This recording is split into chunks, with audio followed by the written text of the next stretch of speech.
Good morning, Uche Biafra. Good morning, Liz Ayo. And welcome, everybody. Righteous God, you are. Righteous God, you are. You saved my soul, you healed my heart. You took me to a better height. Righteous. I'm sharing the page as well. You can do the same thing. Share to all your friends and family.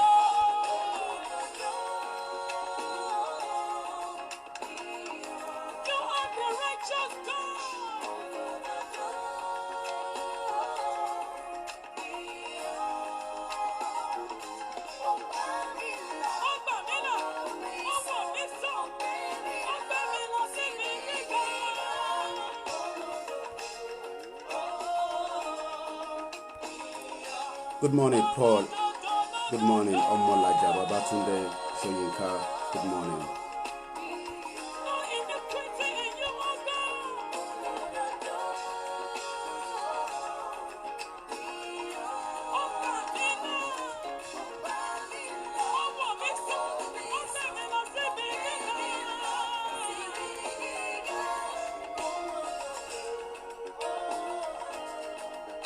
I'm also sharing to my Twitter. Do the same thing. Share all over the place so that we can educate as many people as possible. Have you seen the latest news? Whiskey talking about President Buhari and Donald Trump. It's getting closer. Invite your friends.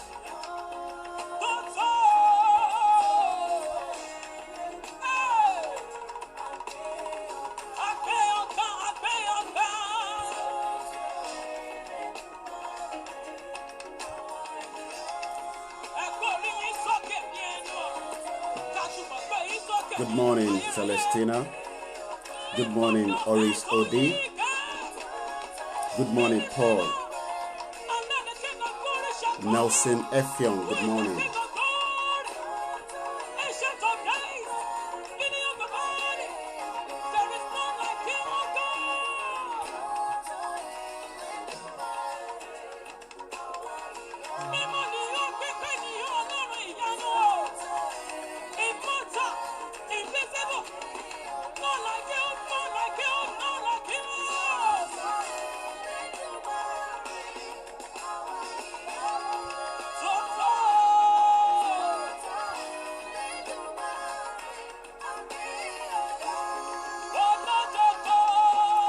Thank you very much, Uche Mike, for sharing the video and liking as well. Good morning, everyone.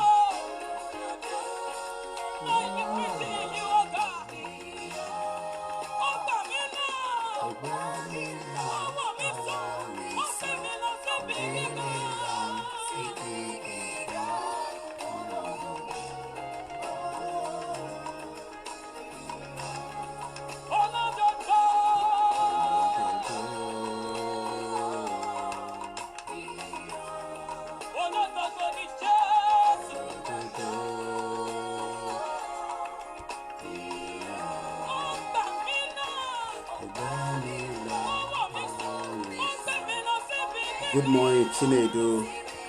Welcome on board.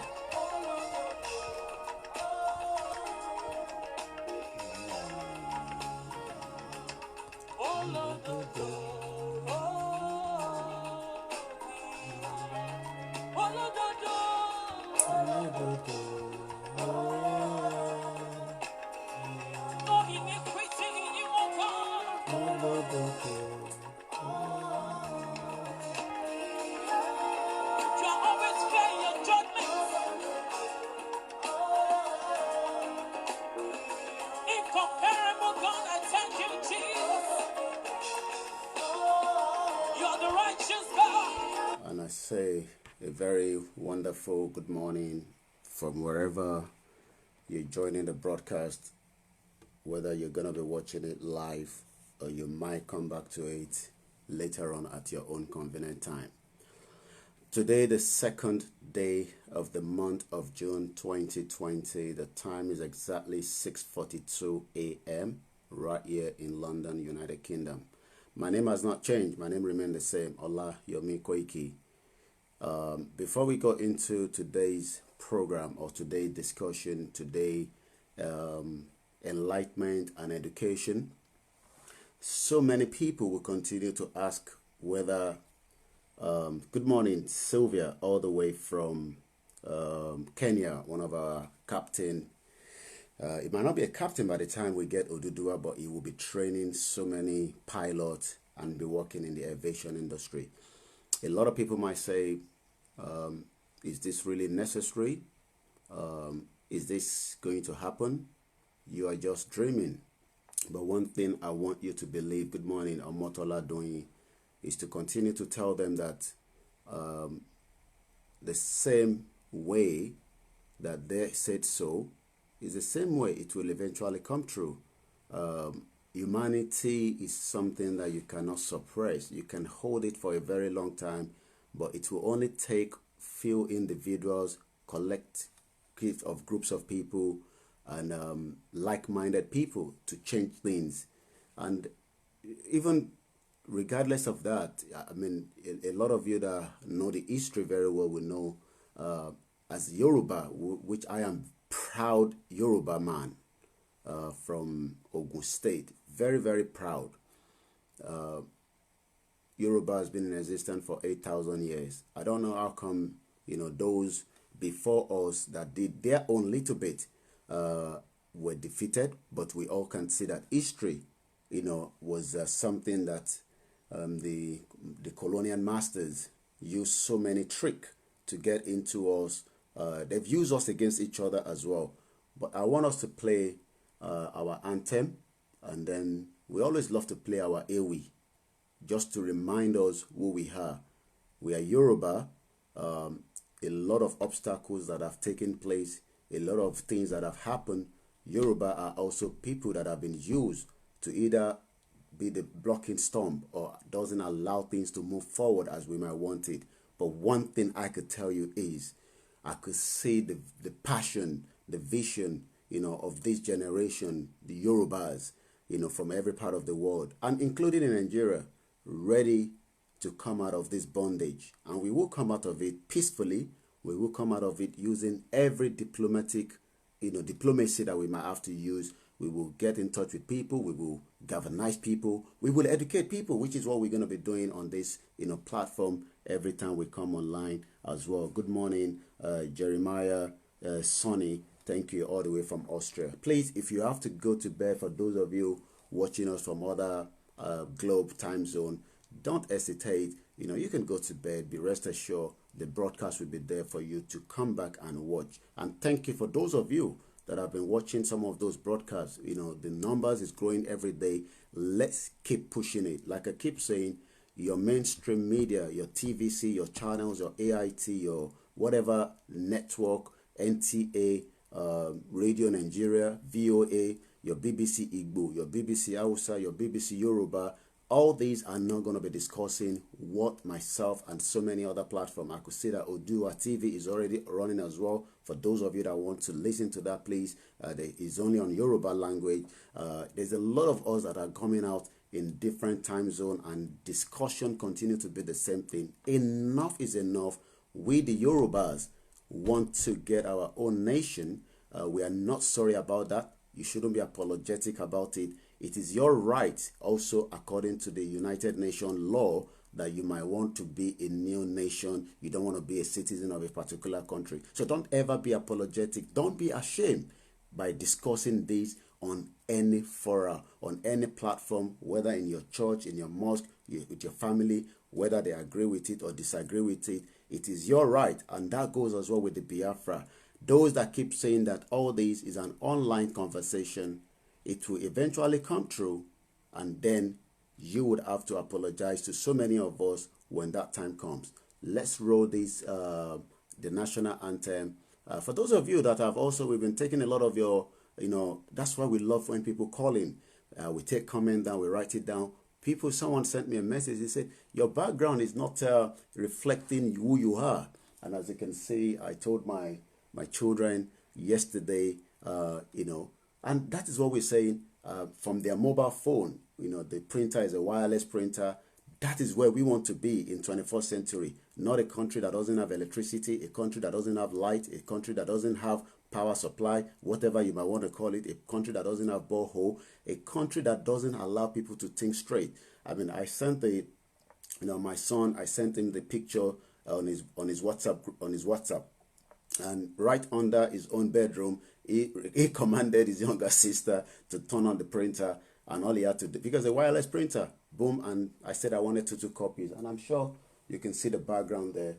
100% I support ODUDUWA Republic, and that's also, so thank you for that individual that requested that and we're going to do a proper one very soon as well. Everything is just, bit by bit, but the most important thing is let's get the voice going, and I think that is really hitting them very hard. We are educating people. Let us listen to our anthem.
Yes, and that's our anthem that was just played to those of you that are Omo Karo Jire. Mo kí yín nílé, mo kí yín níta, mo kí gbogbo, mo kí ọmọdé, mo kí àgbàlagbà.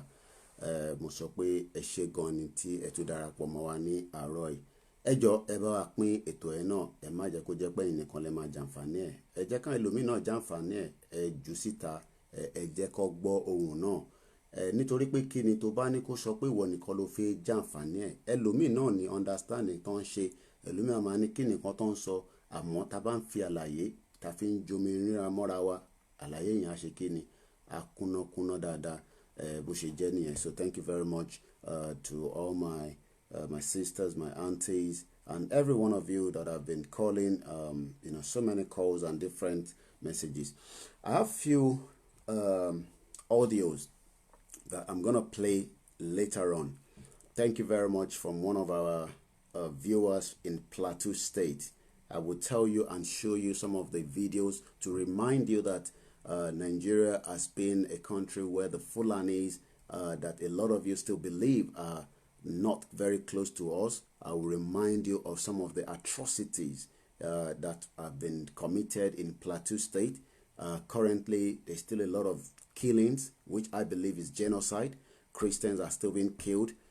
People in that particular axis are still being killed as well. So I say thank you very much to that individual that have sent me quite a number of materials that I would also be using this morning as well. There's a particular individual that listened to us from UAE. We have a lot of conversation through the back door. When I say back door, that means, not online like we are doing right now. And there was a message he sent to me during our conversation, and I'm going to play that audio as well.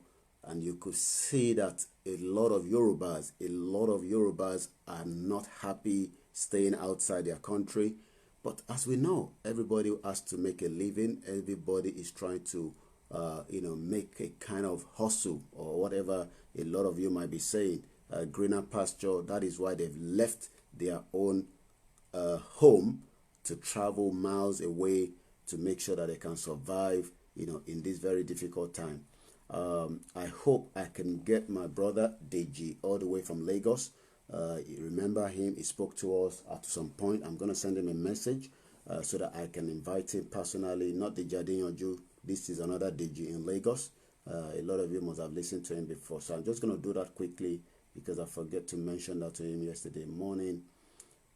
Hope you will be available to talk to us again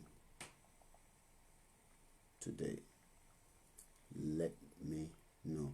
I hope the sound is very good. Please do let me know if you can hear me loud and clear. I hope the sound. Good morning, Jonathan from South Africa. Kenny Ike, good morning. Keep it up, my Yoruba friend. Is Showore aware of this? Showore, I interview. Showore has been saying that people have been talking about ODUDUWA. A lot of people haven't heard whether Showore still want to be the president. There's not going to be an election in 2023. I am not Showore. Showore is a man of his own. He needs to declare, he needs to come out and tell Nigerians or the Yoruba exactly what he wants to do. We are not whether Showore bring himself out for 2023, whether it's the joker they want to use, we would tell Showore to go with the Northerners. So that's all I can say. Good morning, Ogundusi. I hope I pronounced it very well. Bear with me. Oluwafemi, good morning to you as well. Showore is a man of his own, just like I am a man of my own. But Showore has not said anything. Look, don't be deceived that nobody is hearing about ODUDUWA and Biafra. Maybe people have been hearing about Biafra, which has been running for some years now. But don't be deceived by no one that hasn't heard about ODUDUWA, requesting and asking for a new nation of their own out of the contraction, the location 9, the 419 location, some of you call it the zoo. A lot of people have been also using area 9. It seems a lot of people have now understand that it's location 9. Have you seen what is trending on Twitter? I will tell you. It won't be long. I saw Tiwa Savage a couple of days when that young girl was killed.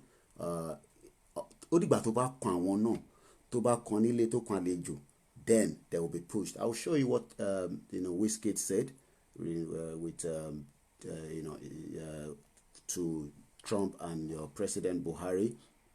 Tiwa Savage also, I think, was out a couple of days ago or something. Also posted something on the Twitter. So we will look onto that. But I want us to play this before we kick into the conversation. A lot of you request that we stick to the education of these.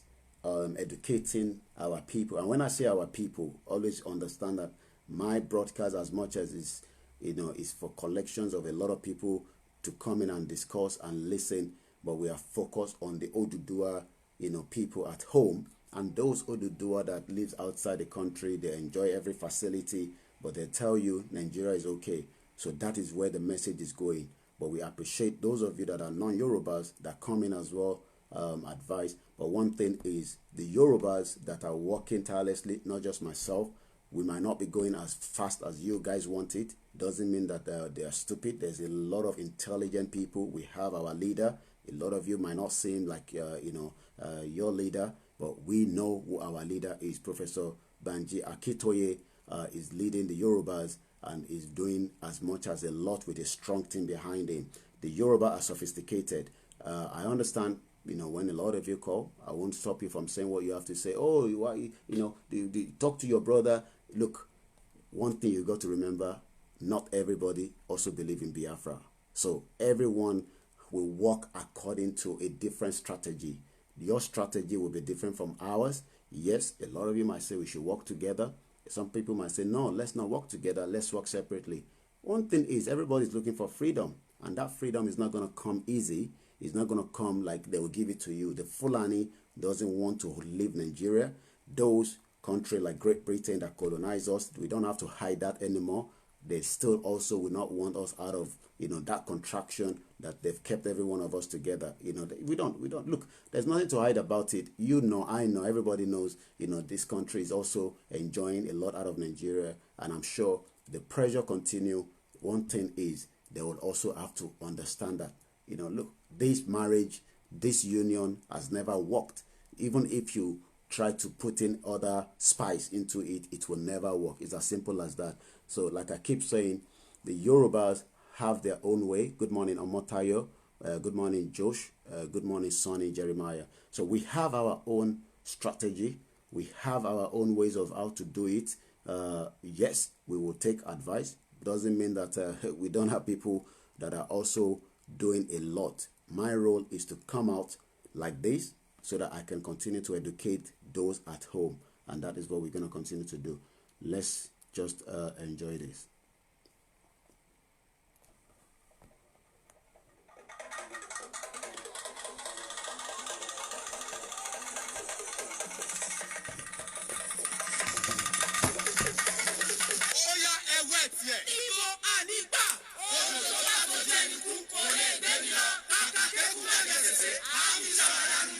Good morning, Gundari.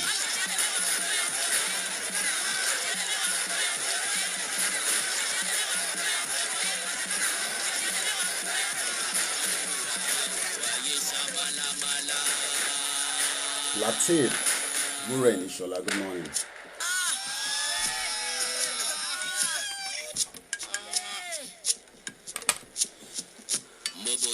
Good morning, Shibo.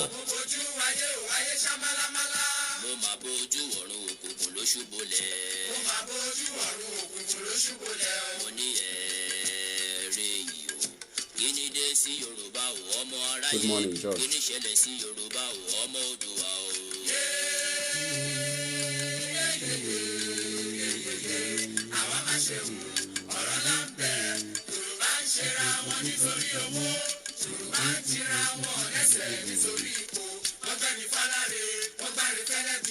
Wow, somebody's watching us all the way from Lagos. Thank you very much. We appreciate a lot of you from Nigeria.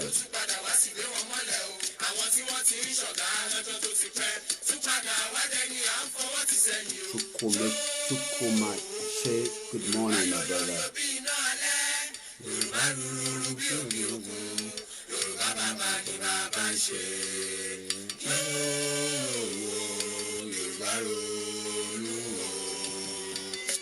Tonight, Mayego, Simon Ekwe, and the other guy as well. It's going to be a blast. 8 p.m. Do not miss that.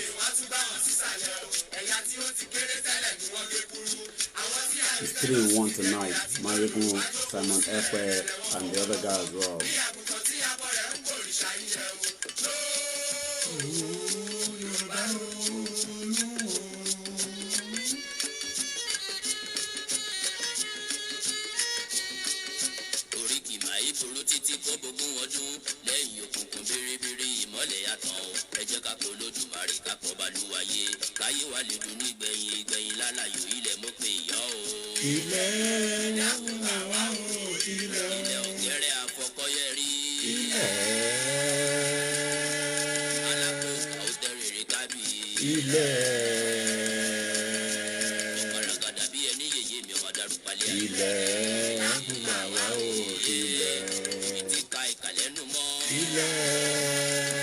No election in 2023.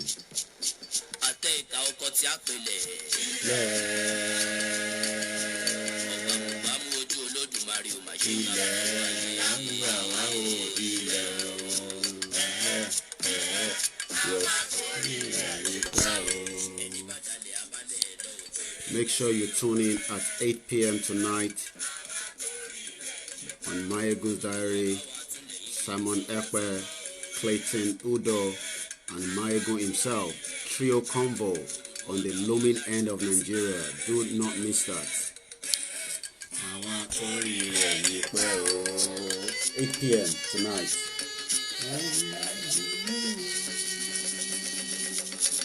Hello.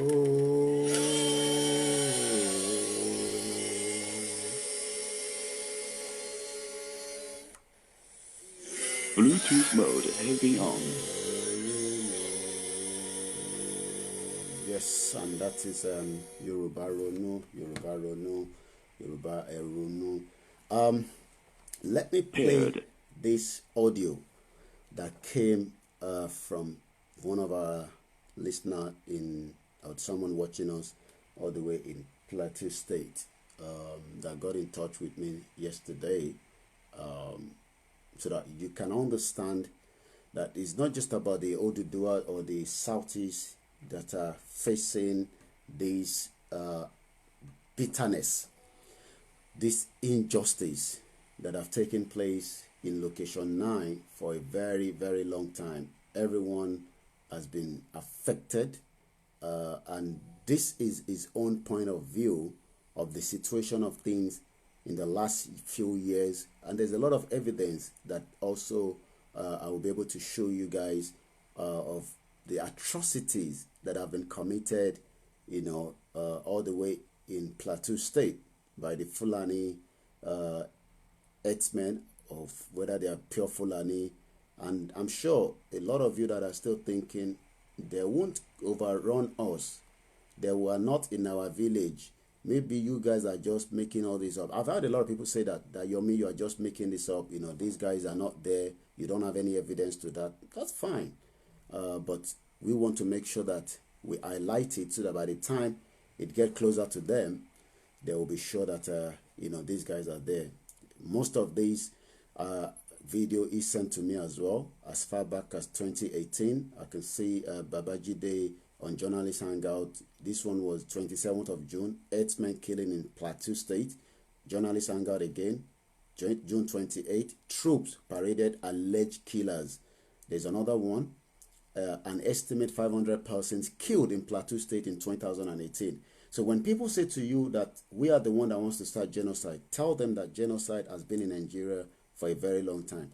There's a particular video that I did that I focused on Benue State, and I showed a burial ground that it was 1st of January 2018, victims of genocide. That were, I'm sure a lot of you remember them. There were lots of them. Even the president said, I thought my Inspector General of Police that I sent there that was eating kunu could not even attend, that as well.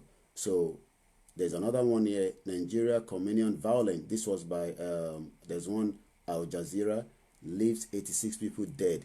So Benue State people, Plateau State have been badly affected. And this individual, I'm sure I did ask him how long he's been watching the program. He's not happy. He's been speaking. But Nigeria, their voices are not heard. And I'm sure you all know that.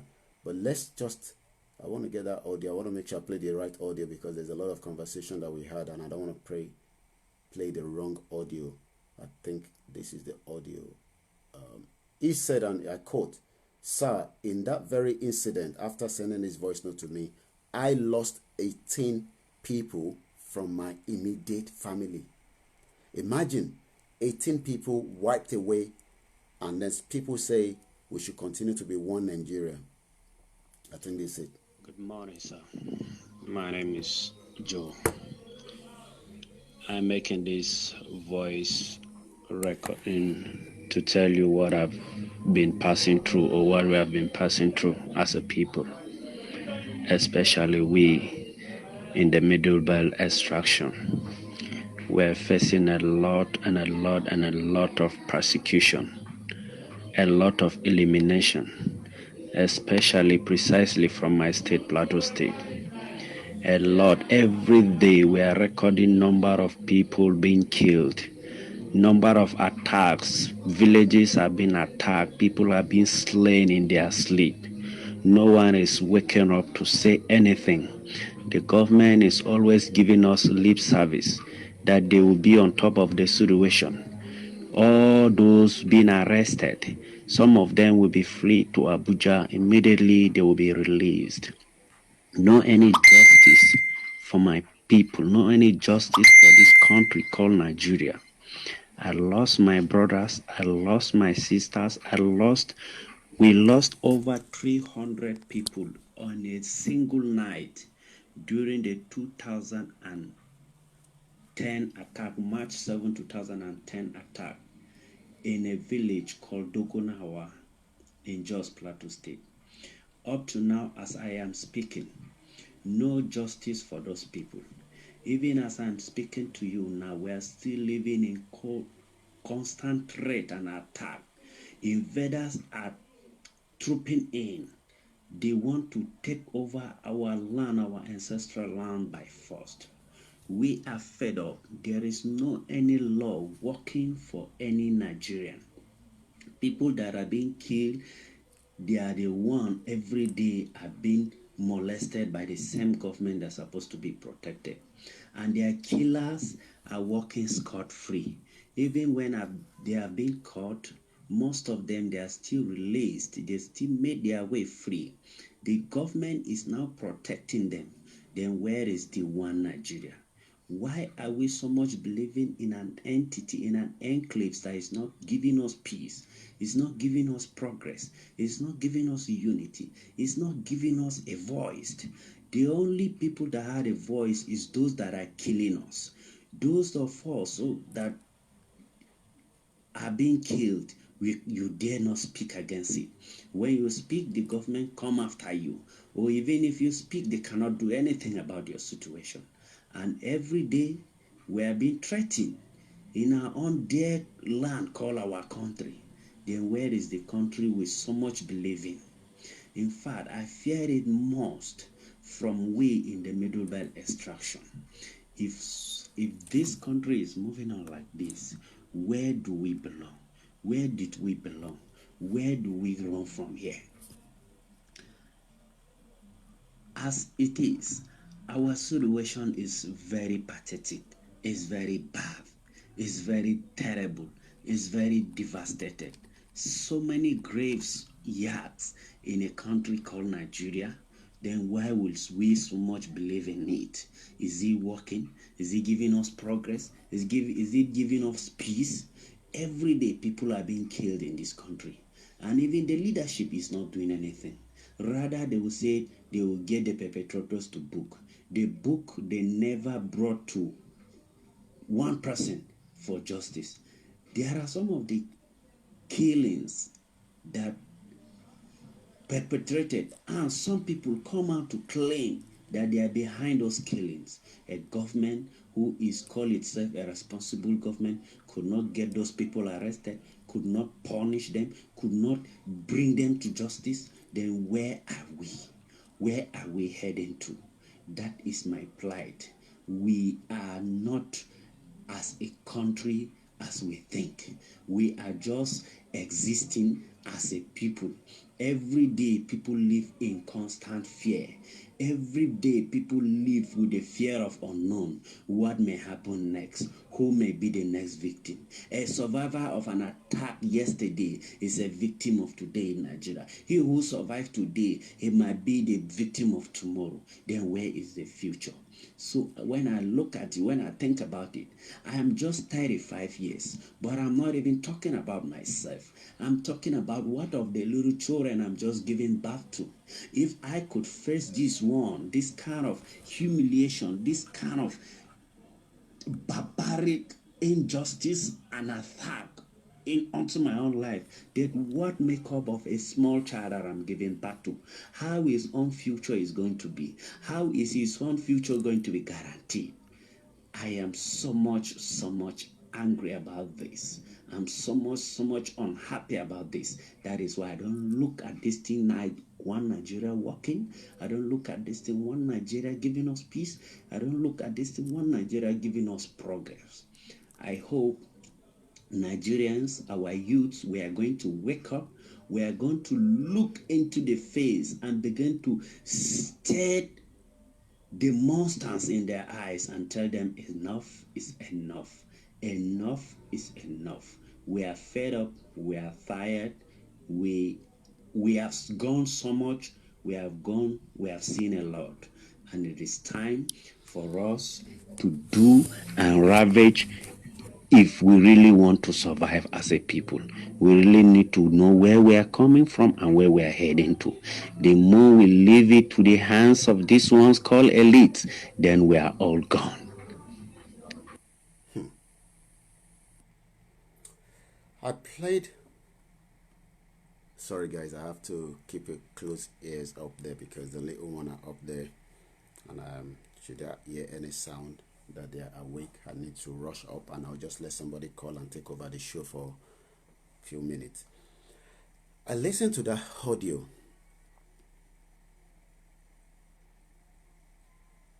All right, I need someone to call the program and take over for just a few minutes while I go upstairs. I need somebody to call. The number is +4475940050. I need someone to call right now and take over the program so that I can go up. If not, there won't be any communication going on. So if anyone can just call this program right now, those that have the number, I want you to call now so that I can hand over to you while I just pop upstairs. And then I'll come back down. +44759400500979. I'm not sure whether Jonathan from South Africa is on. All right, Jonathan, we take over the show. All right, Jonathan, you continue while I come back. Go ahead. Good morning, Jonathan. Bluetooth mode has been on. All right, go ahead, Jonathan. Okay. All right, go ahead, Jonathan. All right. Okay. What I want to contribute is with regards to the issue, the video clip you just showed now. That is a simple definition of what is going on in Nigeria, and with the issue of we as we are all standing, like you said, that no election in 2023. What my own question is, how are we going about it in order to obstruct or, prevent the government from going up with the election? This is something we should strategize our plans. And two, on the other hand of it, this is not something we should be all televising about our strategic plans on the air, because as I'm talking, the federal government of Nigeria, I believe they've known about Mayogu, they've known about Sabepo, they've known about Nandi Biafra, which is the IPOP station, and I believe certainly that they've known about this platform as well, and they are putting their ears on ground to know what is the strategy that is coming on board in order to distract the upcoming election in 2023. And to be honest with you, not everything that we have, not every plans that we have at hand that should be, that should be passed in this platform. There are things, yes, like you said, there will be no election. Because the moment you said there will be no election, they've had it. They've started coming up with plans. And one thing, like I said, that they have been using in order to, cause fear in the lives of every common citizen of Nigeria is the security. The security, which are the police, the army, the navy, the air force, whichever security Nigeria have. And on the other hand of it, Nigeria doesn't even have a security. The little security they try to create. They create it for their own self, for their own interest. Sorry to say, their own selfish interest. Like as it is, they use those security forces in order to put fear, to mount fear, in order to kill and to destroy. In several occasions, they will bring the Fulani herdsmen, like what is going on last time in Jos, like I saw, to kill the people in order to take the land of the Jos. To take the land of the Jos. And by the time the police come, or the army come, or the security forces come, they will not go after the Fulani herdsmen.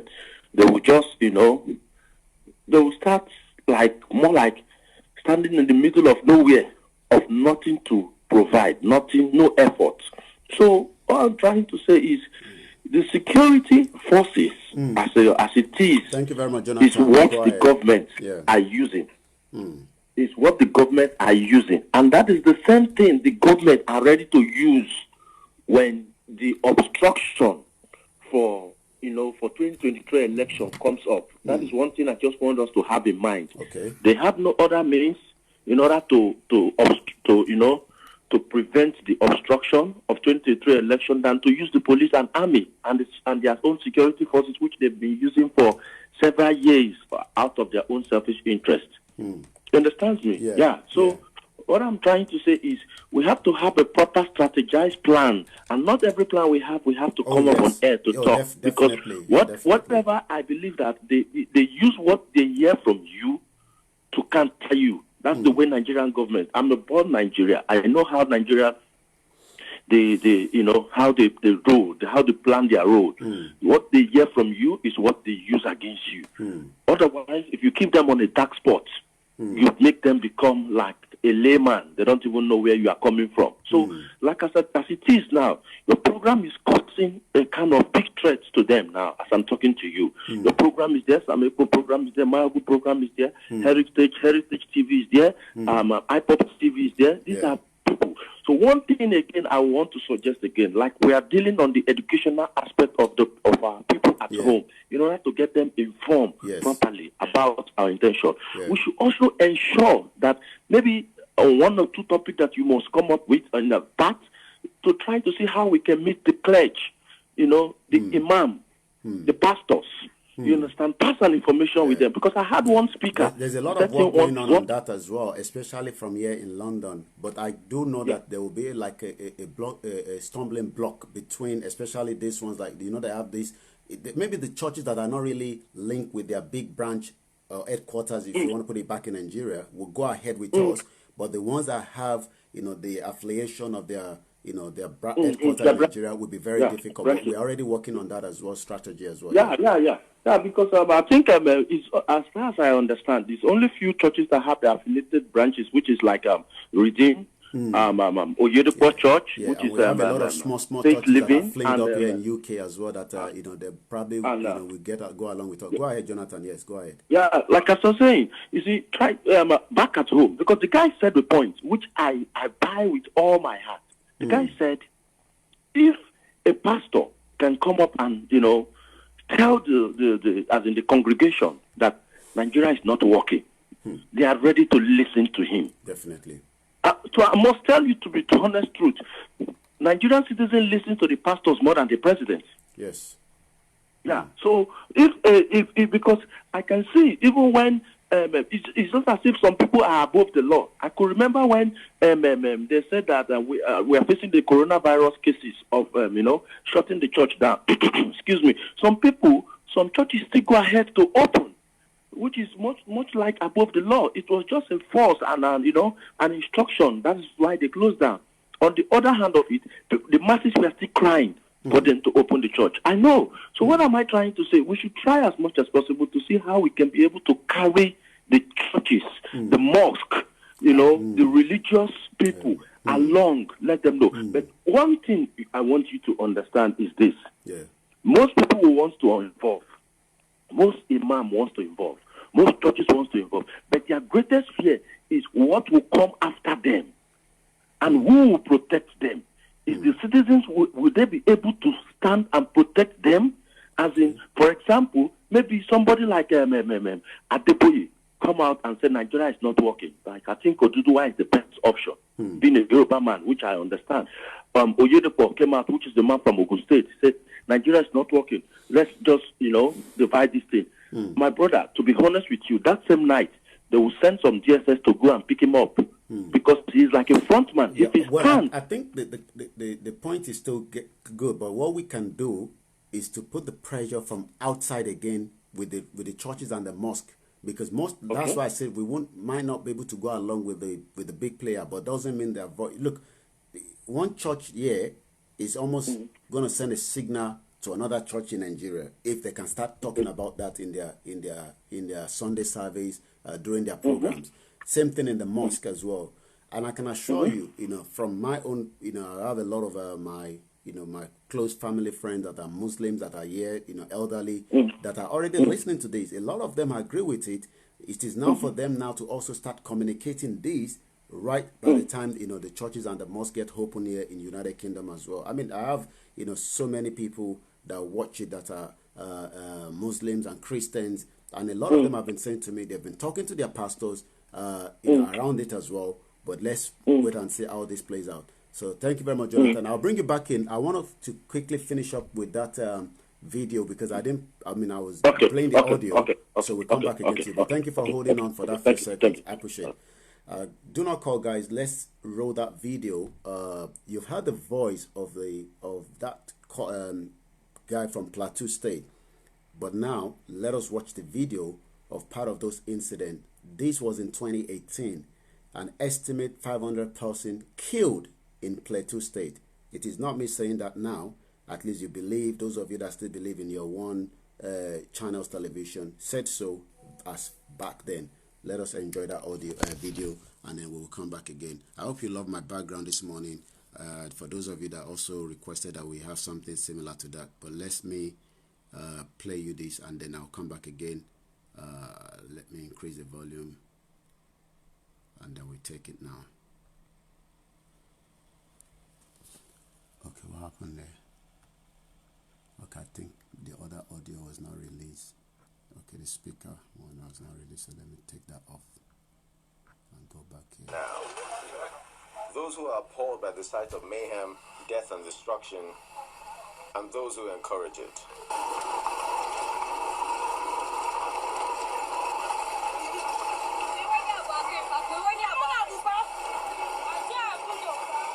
Over 500 people are reported to have been killed in Plateau State in 2018, a situation which has been met with government visits and condemnation without any solution on how to stop the killings. With all the manpower at the disposal of the federal government to put an end to this, it is surprising the ease with which killers invade communities and wipe out families. Men, women, children.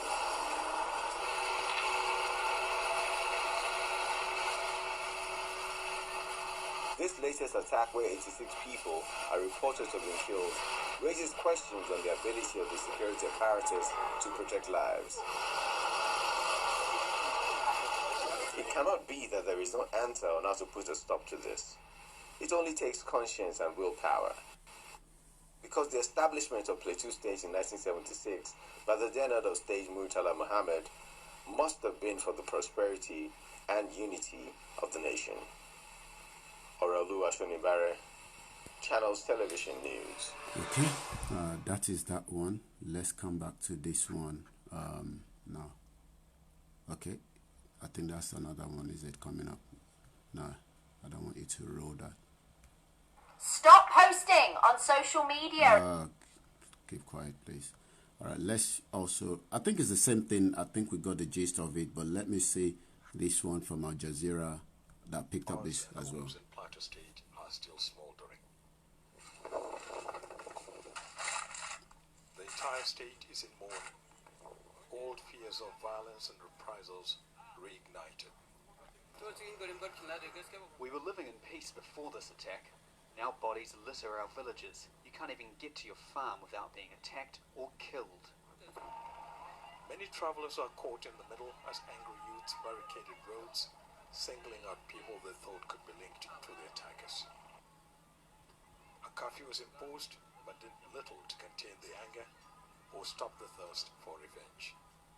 It is so sad and so terrible that we still have... That's all you hear from them. It's so sad, it's so terrible. They have not done anything. He hasn't done anything.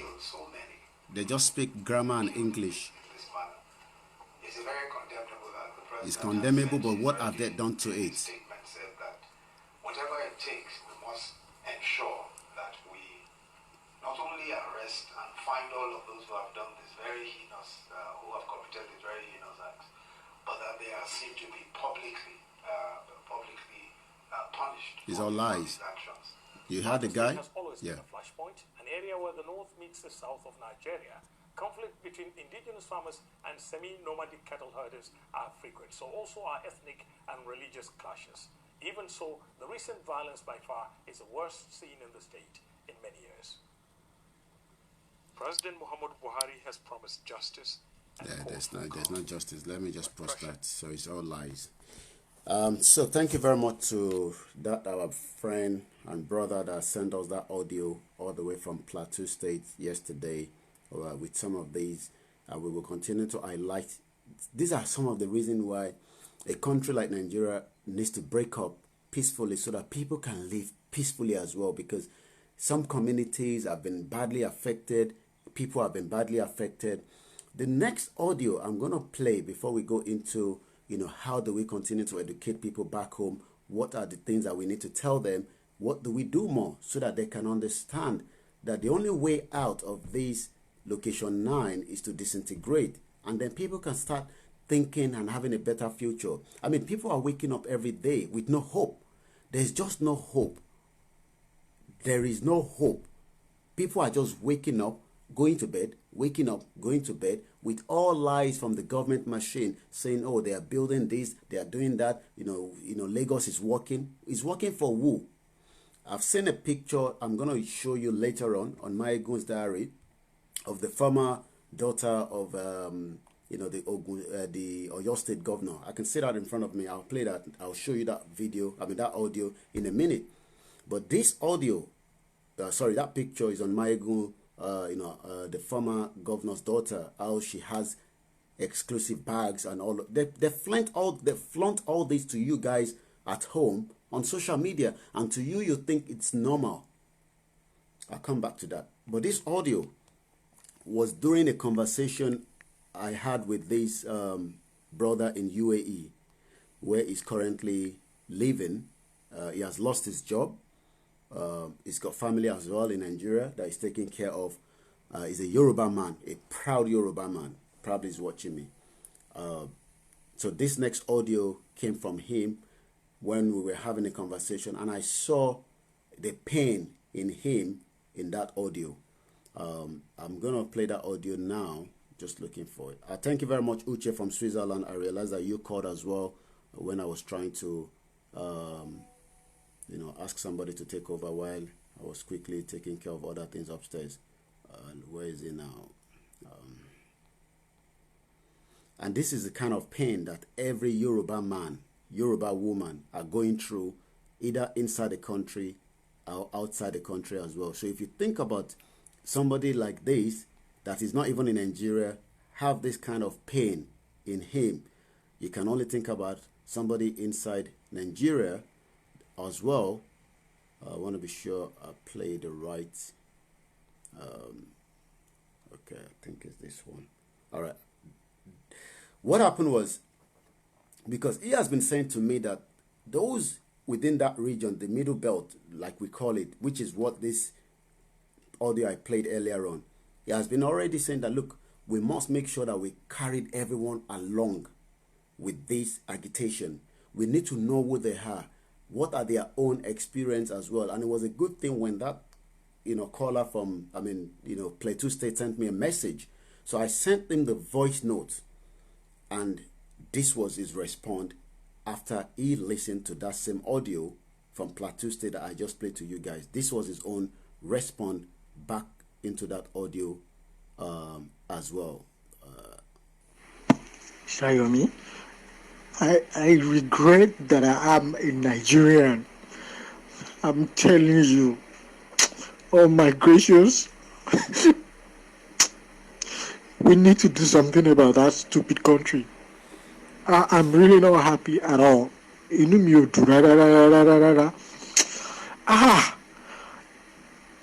Ṣayéwà ìlú la ṣìyà.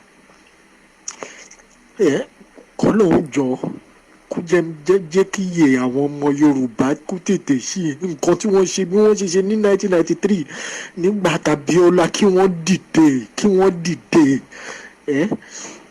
Wọn ò gbọ́dọ̀ jẹ́ kó pẹ́ jù kí wọ́n dìde. Kí wọ́n dìde. I will try and translate as much as I can with that audio. I'll play it one more time, and then I will try to translate it to my understanding of what, there was a bit of English, but there was a bit of more Yoruba in it as well. But let's listen to it again. Shayomi, I regret that I am a Nigerian. I'm telling you, oh my gracious,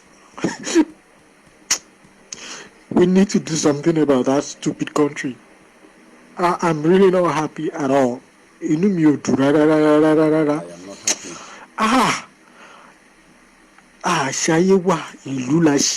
We came to this life.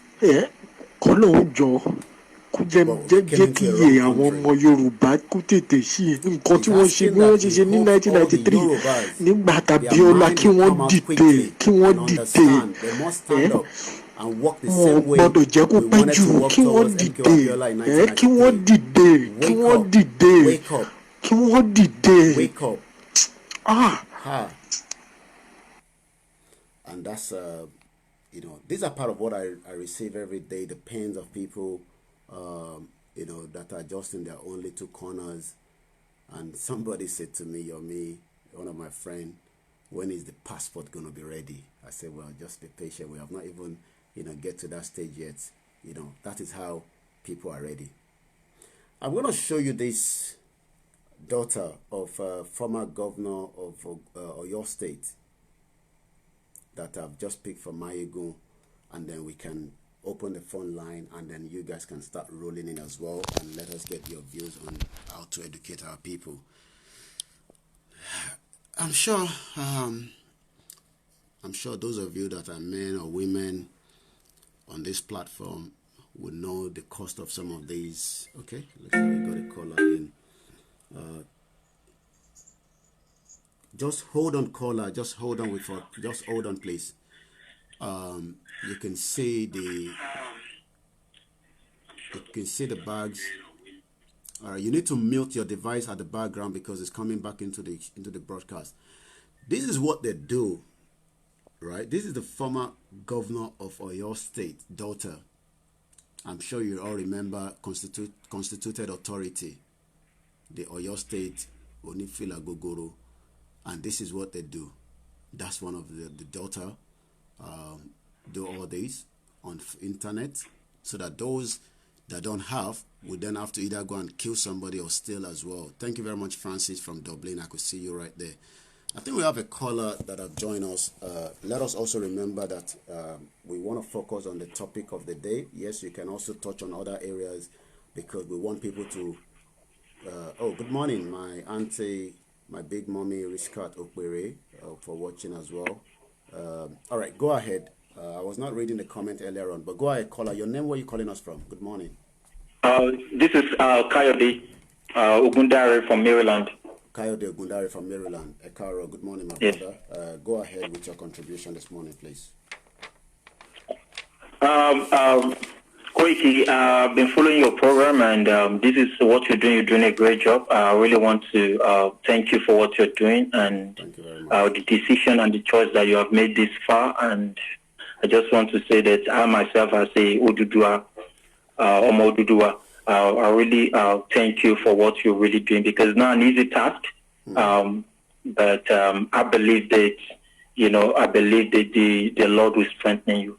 Well, my contribution to this broadcast is that it's really, really sad. It's very sad for what is happening in the country, and especially to the people back in Nigeria. And one of the issue, will I say the problem, is also ourselves, especially the people. I don't know if you will agree with me that a lot of people, mostly Nigerians, especially the people who are back home, who have not actually left the country, they find it very difficult. I don't know if it is difficult, or I don't understand why they seem not to understand or what is happening in Nigeria.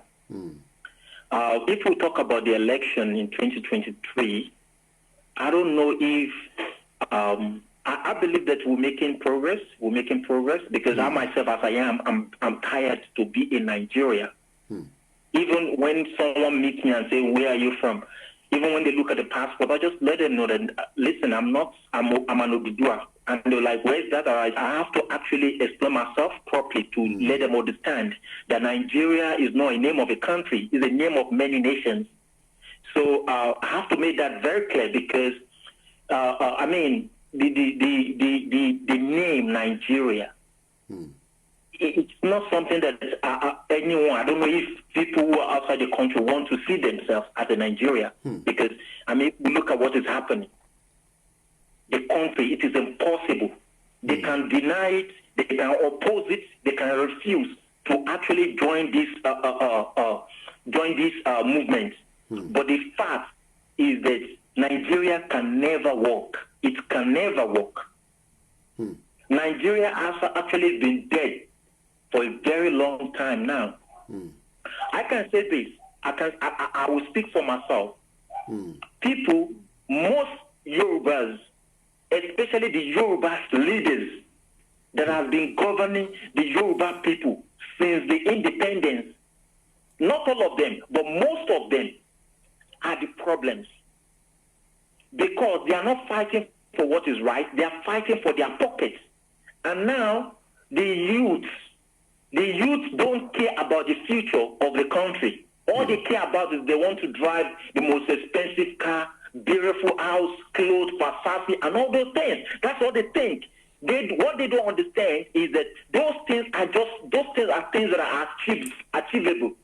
We're talking about freedom, because if you're not free, you can have a mansion in Nigeria, you can drive the most expensive car, but that does not add value to you. You don't still have an identity. You still a slave of the Northern.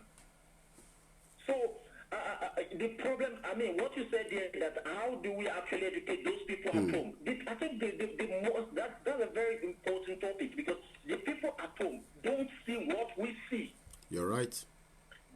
They don't understand what is the meaning of freedom. They don't actually understand the meaning of freedom.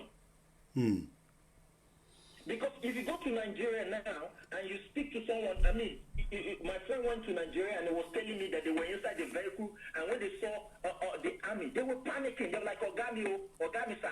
And my friend was like, what's going on here? And they're like, no.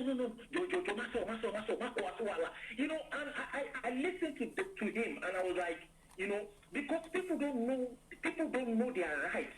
People don't know their rights. Okay, there's the breaking news. Sorry, my brother. There's a breaking news I'm just picking from Twitter. Majek Fashek have died. The rainmaker is dead. It is raining heavily. Majek still sent rains while he travels home for the last time. Rest in peace. This is just coming on the breaking news. For those of you that are not also picking the news, I can confirm now that the legend Majek Fashek have gone to his creator. Go ahead, my caller from Maryland. Go ahead, caller from Maryland. Go ahead. Go ahead, caller. Go ahead. Go ahead, caller. Okay, don't listen to yourself. Just continue.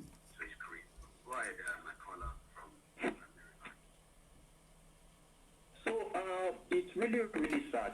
It's actually very sad. And I think our brothers, we need to wake up, and we need to make a decision, because I think this fight is not a one-man battle.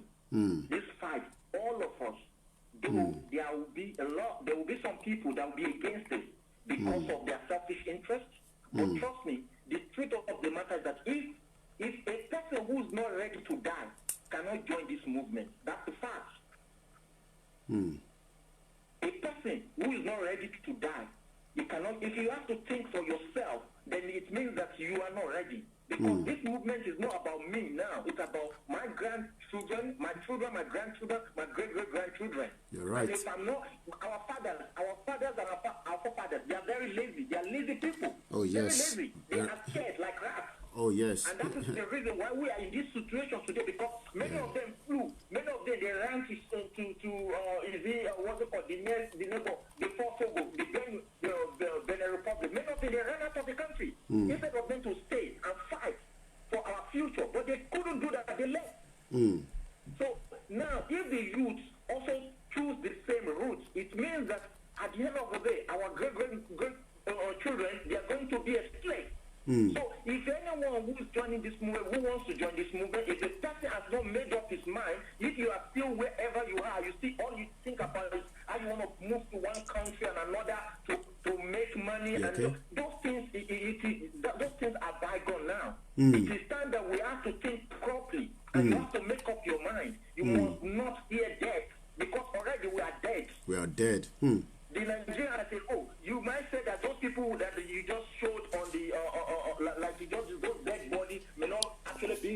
family, but the Nigerians, these people are human beings. And I lost my sister in 2017 just because they could not afford the hospital bill. So I can tell you this, that to me as a person, I am not scared. I'm not scared of anybody. I'm not scared of the X-Men. I'm not scared of those who are. The X-Men are human beings. They are human beings like us. If any one of us, if we are scared because you don't want your flesh to bleed, it's just a flesh. It's not your spirit. Your flesh can bleed, but your spirit can never be broken if you made up your mind. So this movement as Omo Yoruba, if those people, if our brothers are not ready, they don't have to join this movement. I have some of my friends that they are very, very angry, very angry, very, very angry, very, very angry. And I know the people, the politician might think that they have all the resources to suppress the people. They might think they have the plan, the mechanism in place to suppress the people. They might think they have the power. They have the power, but they have to understand that they have been sitting on the power, and we, these generations, we are coming after them, because we know what is our right. Nigeria is our fatherland, is my motherland, is my birthright. Every resources in that country is my birthright. I deserve to receive monthly payment every month. The government is supposed to pay me every month. For from the money they are making from my father's resources. That is my land. So if anyone is scared to die, if they are scared to die, anyone who betrayed, anyone that we know that will betray, will kill his family, will kill all his generation, we will not spare even a little bit, a baby of a year old that belongs to that person, we will not spare him, we will kill them all. All right, let's go to Nigeria. Your life grow, it become the giants. So we will not spare anyone. All right, thank you very much. Let us go to Nigeria, because to everyone who's listening to us, that if you are on this platform and you know that you are not ready, Abiodun, I'll pick up your call in a minute. Thank you very much, my brother from Maryland. Please send me a message so that I can save your number as well after this conversation. Thank you very much. Thank you. Let's go to Lagos. Abiodun is calling us from Lagos, Nigeria. Go ahead, Abiodun. Good morning. Good morning, sir. Good morning, good people of ODUDUWA. I can see from the last caller, it's very painful. But my brother, from our last discussion, I want to tell you two things that happened to me yesterday. Go ahead, please. I am at Bagada Road.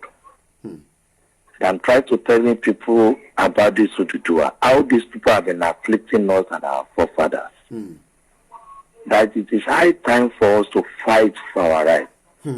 And there's nothing called Nigeria again. Wow.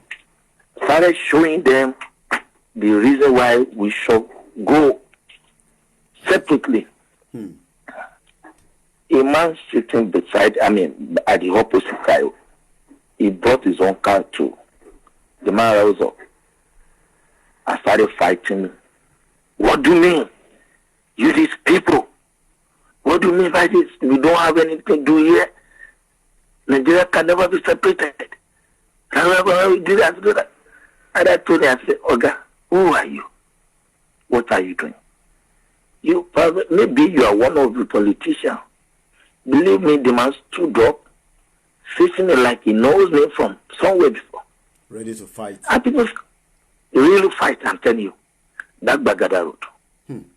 So some people that came, say, Oga, why are you fighting this man? You don't know this man, he has been coming here. He said, don't mind him. If you don't have anything to do in Nigeria, you can go somewhere. And I told him, Oga, I've been in UK for years. Coming to Nigeria, nothing, absolutely nothing works in this country. So I just want to pick a point from somebody that said, our fathers, they were very lazy. Our youth, many youth in Nigeria are very lazy too. Even those people that are washing car at the car wash. many of them still supporting this man. While some people say, "Oh, God, you are right." And I told them, "I'm coming next week. I'm bringing flyer, and I will do sticker that will be put on the screen of everybody. I will bring flyer for you. You can read the reason why we need to separate from these people. You know, never move away from the difficulties of the world. Yeah. Enough is enough, sir. So it's only when we wake up. I told them, I said, don't worry, next week I will print flyer and I will bring it there. The man said, okay, if you try it, I will make sure I get you arrested. And I give him my card. I gave him my card. Can you hear that? This is a live conversation yesterday in Lagos, in Bagada. In Bagada. You see, sir, like many people were talking now, they were sharing tears. It's not because they are suffering, but because of their people here. My sister had a wound, and we took her to the hospital. They give her anti-tetanus. What are the anti-tetanus not working? She died under 24 hours of tetanus. Wow. They tell me what is working in this nation. Somebody was looking at me. I told him, I said, I've been to Europe and I've been to America. Where have you been to? You that you are fighting me. You are just a slave under the useless politician. You see, sir, for the purpose of people that are listening right now, and we that are ready to fight for our freedom, it might not easily at the beginning. But let me tell you, no freedom, no liberty come easily. Let us start educating our people. Educate our people. Let them realize, sir, there's a better life for you when we separate from these user people. Because you could imagine somebody fighting me because I'm telling them the truth. I said, this is my card. If you like, come and meet me in my office. Come and do your work. So God will help us. But only if we can help ourselves. That's the only thing I have to say this morning. Thank you very much. My brother. You are done well. Thank you very much. God bless you. That's he has lived in UK, like he said there. He has lived in America. He's currently in Nigeria. I know him very well, and somebody trying to fight him for trying to tell them that Nigeria is not working. Adebayo from Sweden is also calling us right now. Good morning, Adebayo. Go ahead. Brother. Ekaro. Good morning, Ekaro. Check it out. Adúpẹ́ f'Ọlọ́run. Ṣé Jajirebi? Easy. But there, I was at work yesterday, so I wasn't able to join your broadcast in the evening. And then this morning, I just finished taking care of my kids, so I joined the broadcast. Yes. So I listened to the last caller, and I've seen the topic of the day. Well, I don't like it when people say Nigerian youths are late. Left for me. Marcus, patient. I'll pick your call later. Go ahead. Yeah, left for me. I would say, for now, we don't have the moral toga to lay blames, to judge and condemn the Nigerian youth. If a parent has not done something for the child, that parent doesn't have the right or the toga to blame that child for anything wrong. Where are your dreams as a Nigerian child? Where are your dreams? You go to school. What are you aiming to achieve? A lot of people go to universities these days just because they don't want to be left at home. It's a peer pressure thing. It's not because there's something for them to achieve after school. Now, our country, like the topic says, how do we educate those at home? Yes.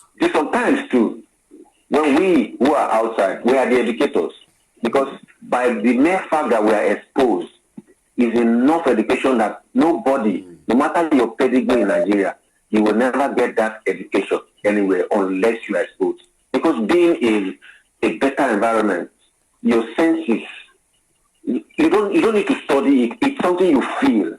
That is the biggest are educating people back home, some of them are filled with jealousy. You know, they're filled with jealousy that what are you thinking you are because you are over there. Look at some people will say, you people in Europe, you think that everything. Yes, it is the truth. Europe is using us as a catchment area for petty jobs. When we come to Europe, you look at the European person, how does he spend his summer? He spends his summer traveling. But during that summertime, people are working. Who are people working? The foreigners. Because we spend our whole summer working, but they spend their whole summer traveling. Because they have attained that optimal position. While we are of that opinion that we need to work, we need to make this money, we need to do this, we need to do that. You understand? So they use us to patch up their societies. So we are educating people back home. Can I quickly push this? I want you to stress it quickly. Not that I'm taking you off the broadcast. No, I understand you. Now, let me stress the major point. How do we get this education into the people at home? You've had my caller Abiodun that says somebody was attacking him for telling them that Nigeria is not working. Abiodun he can come back to London, America anytime. I don't know, whether he's got visa, he's got residency, he's got another passport. But he's currently in Nigeria. He's advising in Nigeria in Bagada Road. This is the conversation yesterday. That person was ready to attack him. Adebayo from Sweden, give me concrete. Because guys, look, there's a lot of things that we need to do, especially from the Yoruba side. The Igbo are already aware that there's no more one Nigeria. Go into it quickly and let us get this message to the people that are watching us right now to start telling their people, whether you have to demand them that if you don't listen to me, no more money. I don't know how we're going to do this. Go ahead. You know, I was thinking of that thing you said before. You know, I was thinking, some of these money transfer companies, they're not owned by Nigerians. Oh, yes. I know that. They're not owned by Nigerians, and the Nigerians are the biggest emitters Nigeria break up. Those ones don't want Nigeria to break up. You see? So if we own some of these things, we're able to influence the messages. Because like this COVID-19 period now, you see all the businesses, they include COVID-19 messages. If we own some of these things, we could influence those things. But that apart, we could still also pass the message through funding even not even funding, but forming caucuses back home, and then using them to spread the message locally to those who cannot reach out or who cannot watch with their data because they don't have data, they don't have phones. We need to start. Yeah, we need to start it. I was trying to say something about the reason why we are where we are, why we are not going forward. It's because of the people that are in charge. The people that are in charge of the country, they never travel out. They don't have the intention of traveling out. So they never see the competition. They don't know the insult we face. You understand? For them, Nigeria is their inheritance. If you don't travel out, you don't see what other nations are doing, you will never ever dream of being like them. Whereas we in the South, we have seen it. We know that if we don't start doing what we have to do now, we will become dishwashers, restaurant workers forever. Because when the people's population increase, they will take all these other positions and put us at the background. Look at what is happening today. Look at how blacks are being killed everywhere. You know, if we look at the rhetoric from the likes of Trump. There's racism in high places. If they want, they will kill many blacks, and we will just be protesting. This is because back home we have not fixed our continent. And who are the people stopping us from fixing it? Those who hold the power and who believe the continent is their inheritance. So if we don't start to own our own continent and begin to strive for black excellence back home, we will never, no matter how intelligent or how big you are in any position in Europe, they can pull you down any day. One person's individual excellence cannot recompense for a whole continent's lack of excellence. Look at what is happening back home. You struggle, you spend your money. Look at me, I spent almost 7 million. What to start 7 million plus extra, almost 13 million there. Everything down the drain. Because of what? Hausa Fulani headsmen. And if you arrest them, they will release them. And when they release them, they will come back for reprisal. That is why I stopped. Because if I take it up by my own hand, and there's bloodshed, they will come back when you are not expected. When you are not expecting, and they will kill the people in the farm. And I will start taking care of their families. These people, that's the problem. Okay. So if we remove them from let them take care of themselves. I know by the time we break that country now, they will kill all these their leaders that they are saying these are good leaders. They will kill all of them. They will destroy all of this. Buhari would have died long ago. They will destroy. You see, Babangida and they will go and kill all of them if we break that country now, because they will see how poor they are. They are not seeing how poor they are because they are embezzling from the south. When we break that country, they see how poor they are, then they will face their leaders squarely. Okay. That's what I have to say for you for this morning. All right. I'm going to go to Marcus. I'm going to come to you, but let's go to Francis in Dublin because he called before you called, and then I'm going to come to you, Marcus, in US. But let's speak to Francis in Dublin. How do we educate the people at home? It's a big task. Good morning. Hello? Good morning, Francis. Hello, Yemi. Good morning. How you doing, my brother? Fine, Yomi. I've been listening this morning. We're still on educating our people. People say we shouldn't move out of this topic for a very long time so that we can, because it's a very, very important topic. So I should make sure that I can just change the path, but we should keep discussing, educating our people back home, especially the ODUDUWAs. Yeah, there are some people who have not, I would say they are short-sighted, like they are not seeing what's happening, and if you are not seeing, you will not be able to make informed decision. What I mean by short-sightedness is that maybe their level of awareness in terms of what is happening. I want to, this morning, the area I want to address is the area of all this killing. Is very particular to me because I have lived in the north for about 15 years. So I am very, very informed. I survived about 2 or 3 riots in the north. So I know what is happening, and this killing that they are saying didn't start today. Okay, so I will start from the 90s. If you were following news in Nigeria, you will understand that in Kaduna State there is a hotspot they call the Zangon and the Kataf and the Kafanchan area. There is always been killings. They call it communal clash and this and that. But I don't think it is communal clash. It is a systematic cleansing of the indigenous people in that place to acquire their land. That is what it is. Same thing now is now happening in Plateau State. In Plateau State, there are hotspots. There is a place called Bokos, because I lived in Plateau State for about 10 years. There's a place called Bokos. There's a place called Barkeladi, just next to the airport. There's a place called Mangu. These are farming communities. Right. That's where the potatoes and the as you were speaking, I opened up something on Google and it says, and just to buttress you, Kafancha riot, 1987. Yeah, Kafancha, yeah. Zangon Kakaf riot. March 1987. Yeah.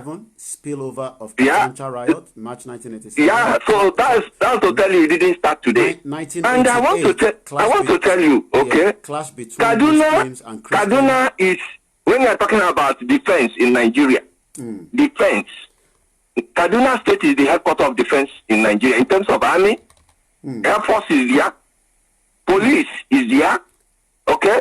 So when you are talking about security, Kaduna State should have been exemplary in terms of security, protecting people's lives. I want to tell you, okay, the primary responsibility of any government on earth is to protect life and property.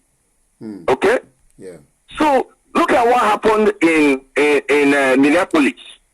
It was just obvious that a man in authority with the primary responsibility of protecting people's life and property was complicit. That is why you see the outcry in all civilized world. Okay, in US, even in London, there was demonstration. But Nigeria, okay, you have now confirmed that since 1992, these incidents have been happening. This killing is not incident. Calculated ethnic cleansing has been happening. And look, at the very point of headquarters of Nigerian security, okay, and people are not protected. I will now take lead from statements of some, top leaders in Nigeria. It has come out in their speech that if terrorism lasts more than 24 hours Mr. Francis, in any place, then you know that government is complicit. Let me read this out, Mr. Francis.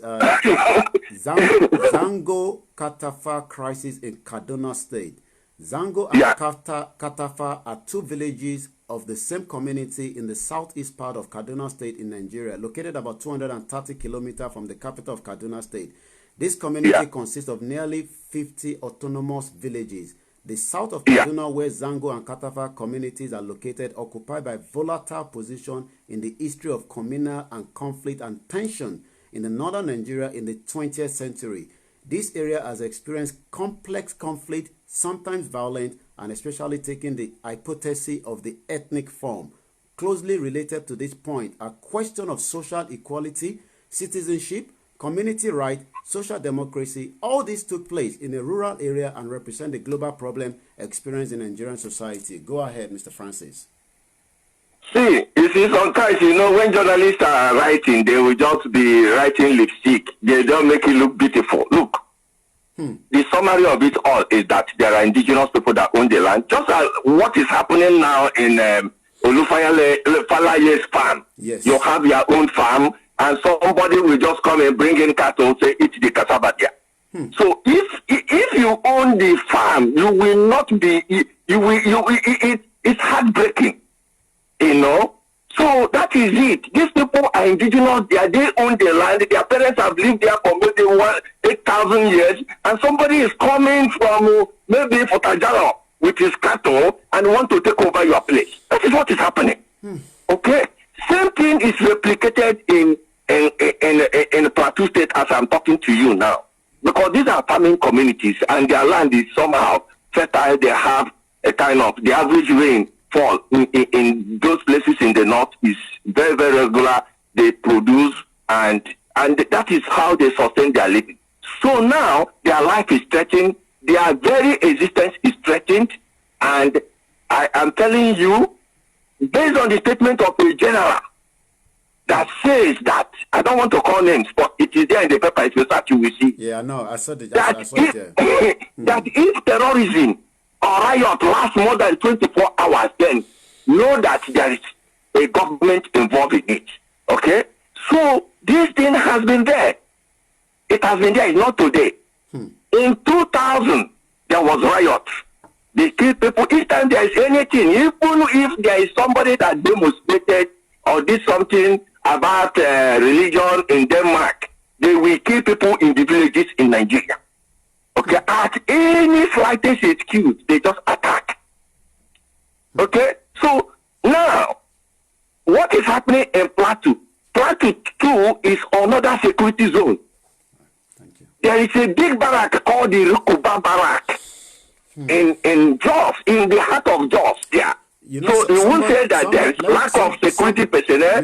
Mr. Francis, one of our followers in Kenya, a pilot. There is also very, very strong police presence. One minute, Mr. Including the Nigerian Police College for officers is there.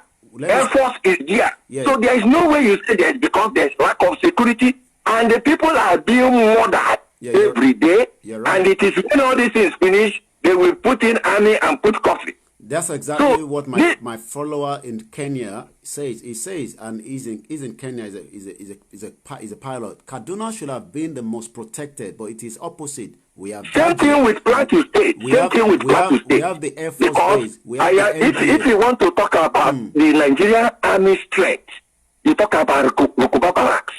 Okay? Next is Bauchi. Next is Makodi. Okay?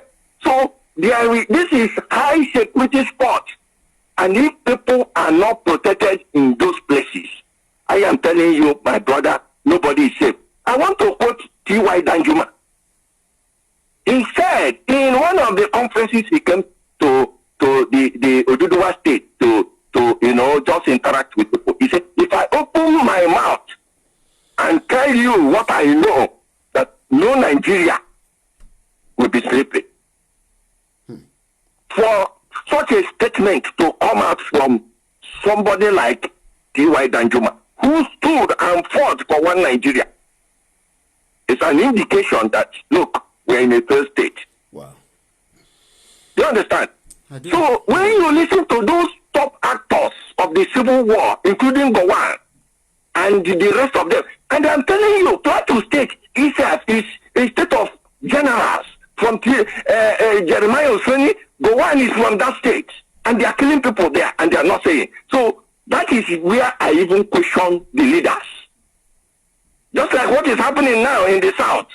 These people have come in Cross River State, they have gotten a foothold. The next thing you will see, the Janjaweed will come in there and they start slaughtering people. In Enugu State, they have been visiting. I know you are going to the killing aspect. After Ufoka, they kill people, and the governor is there, going there to play politics. In Benue State, Mr. Francis is taking us him and slaughter the village called Agato, where the former senator is from. And we are playing politics. Okay, and people are telling us that they are still coming. They are coming. So look, as a child, when I was growing up, we see Fulani every day. They carry sticks. Now, you see Fulani with AK-47. Mr. Francis, okay, have they legalized people to carry arms in Nigeria? That is the question I'm asking. Mr. Francis, if it is legal, I can buy arms here. Mr. Are you with me? I know you want us to go through so much of what has happened, but I also want I'm just giving historical perspective. What is happening? Yeah. Why are questions not being asked? Okay. Is it how a country is governed? You know, this issue of security is at the heart of governance. Okay? The primary responsibility of any government, whether it is local government, state government, or federal government, is to protect life and property. So it's a first state whereby a government pays to protect its citizens. And one group, one ethnic group, is ethnically cleansing the other group to take over their land. Then that country is a first state. So how do we educate? Let me tell you, you know why people in Lagos are agreeing? Some of them have never traveled more than a lorry, so they don't know what is happening. So but myself, I've lived there. I have seen what is happening there. I understand it. And the same thing is now. It has happened in Makurdi. Like I was listening this morning, you showed the picture whereby more than 500 people were murdered in Makurdi, and the governor came out to parade cops, and they did mass burial. And now it is coming.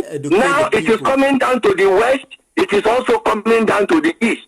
Because people in the east, when you are telling them, they are speaking grammar. See, this thing is not logic. It's not because you are intelligent. It's not because you are speaking grammar. There is an agenda. If you listen to Colonel Nwobosi, one 80-year-old man say that his dog was struck. About 20 majors were involved in that coup. They were not Igbos. Igbos are about 7 in it. Yorubas were involved. Some not. Middle Belters were involved. He said that they uncovered, based on defense intelligence, that a group of people have an agenda to wipe out others. Yoruba would have been the first place they started this program. But they intervened and they turned that war against these people because this is where the resistance came from. When they were killing Igbos, people were folding their hand. It's Igbos. The same people that joined hand to kill Igbos in Makurdi, in Kafanchan, in Plateau State, including where Gowon is today. These same people now are speaking today. You are not listening to me now. And people are still following them. Now, maybe it is coming down again, the same circle. This will repeat itself. It is not coming down to the southern Nigeria, southwest, even those in the middle west. When we are talking, they are talking. This thing is coming down to everybody now. It's not only Igbo. Because when they kill Igbo, they say no people. When they kill Kafancha now, we know the Kafancha. The problem with until they begin to kill your brother, that is when you will understand what is happening. Don't listen to me again. You just see. Let me tell you. In Germany, you don't want to listen Germany, to what I am they not kill you want me the to listen to you. You got to listen they to me as started with well. the blacks. They went to the Polish. Eventually, they came to the Jews. Mr. Francis, and we had a world war. Mr. Francis. Yeah. You're not listening. I am calling you for like almost 10 minutes. You just kept going. You're not. You see, that's. Oh, sorry about that. It's because of the passion. This thing is, I know. Touching my heart. I know. But you got to let us interact. When you keep going. Okay. Sorry about that. I know we can't chop goosey again. You are giving us history. I understand. How do we educate the people on ground now? All these things you are saying, the people on ground that are not still interested and not breaking away. So you can continue with all this conversation from now to next year. The people at home, you just had my caller from Lagos, Abiodun, saying he was having a conversation. I don't know whether he's having this conversation with a Yoruba man, an Igbo man, or Hausa man, or whoever from that part of the country called Location 9. But they are still fighting him that what you are saying, they are not interested in it. How do we get the education of the people on ground? I'll give you another 2 minutes. You've spent 15 minutes already. Okay, let me tell you, okay. I mentioned that they are our journalists. Yes. They are complicit as well, because when they see what happened, they are reporting if a misinformation or disinformation to the people. Look at this Fulani. They are saying herdsmen, farmers clash. Why we herdsmen and farmers clash? Look, Nigeria is in every state. We know people who are indigenous from one state to the other. Let me use Falaye's farm, for example. Falaye is a farmer. And the herdsmen came to Falaye farm. And they destroyed crop. And they even shot. There was incident of gunshot. And now you are saying it's a herdsman and a farmer, because Falaye is a farmer. It is not so. Somebody is the aggressor. Falaye is in his own village, planting his crops, cocoa or whatever, cash crops, something that will give him an income. And somebody is coming. The thing they will tell you is that some of them are not from Nigeria. Somebody will now come from Futajalon with his cattle and come to Falaye's farm in his own village, in his father's land, where ODUDUWA people have lived for 8,000 years, and come and destroy your crops. And we are saying that we are not one Nigeria. One Nigeria. That somebody, an invader from another country. What do we do? That's we the question I come want you and to beat answer all me. the security in Nigeria. What do we do? And bring aggression Mr. Francis. Falaye's farm. I'm just using this because it is a reported case. So what do we do? What is the way out? Now, let me tell you again. Yeah. Your daughter, Afenifere's daughter, was in his father's land, traveling, and somebody, unknown person from another country, came with a gun, came outside the bush, and shot her dead. Yeah. Do you understand do you understand the gravity of what we are discussing? These are examples, and why I'm using these are the high-profile ones. We're not talking about incidences that go unreported in the villages. And immediately you do it, they arrest these people, and they take them to the police station. The next day, nobody is tried. Nobody is tried. The case ends there in the police station. Okay. You have not answered the question. You understand what How I'm do saying? we educate the people? You are still going around giving us the instances of what has happened. How do we? 1 more minute. How do we educate them? That's what I want to know now. Yeah. People in the East, for example, because of what Nnamdi Kanu is doing, a lot of people are aware of what is happening. That is why people on the ground now, they are not happy with the governors and the political leaders. So same thing should be done in the ODUDUWA state. Just like Nnamdi Kanu is like a prophet, shouting in the wilderness for a long time. All right. I'll let you go, Mr. Francis. I know everybody has different, passion and all that, but I don't want it to get very hot. It's still early in the morning. Let's go to America. Maybe the tempo can come down a little bit. Marcos might take us through another route.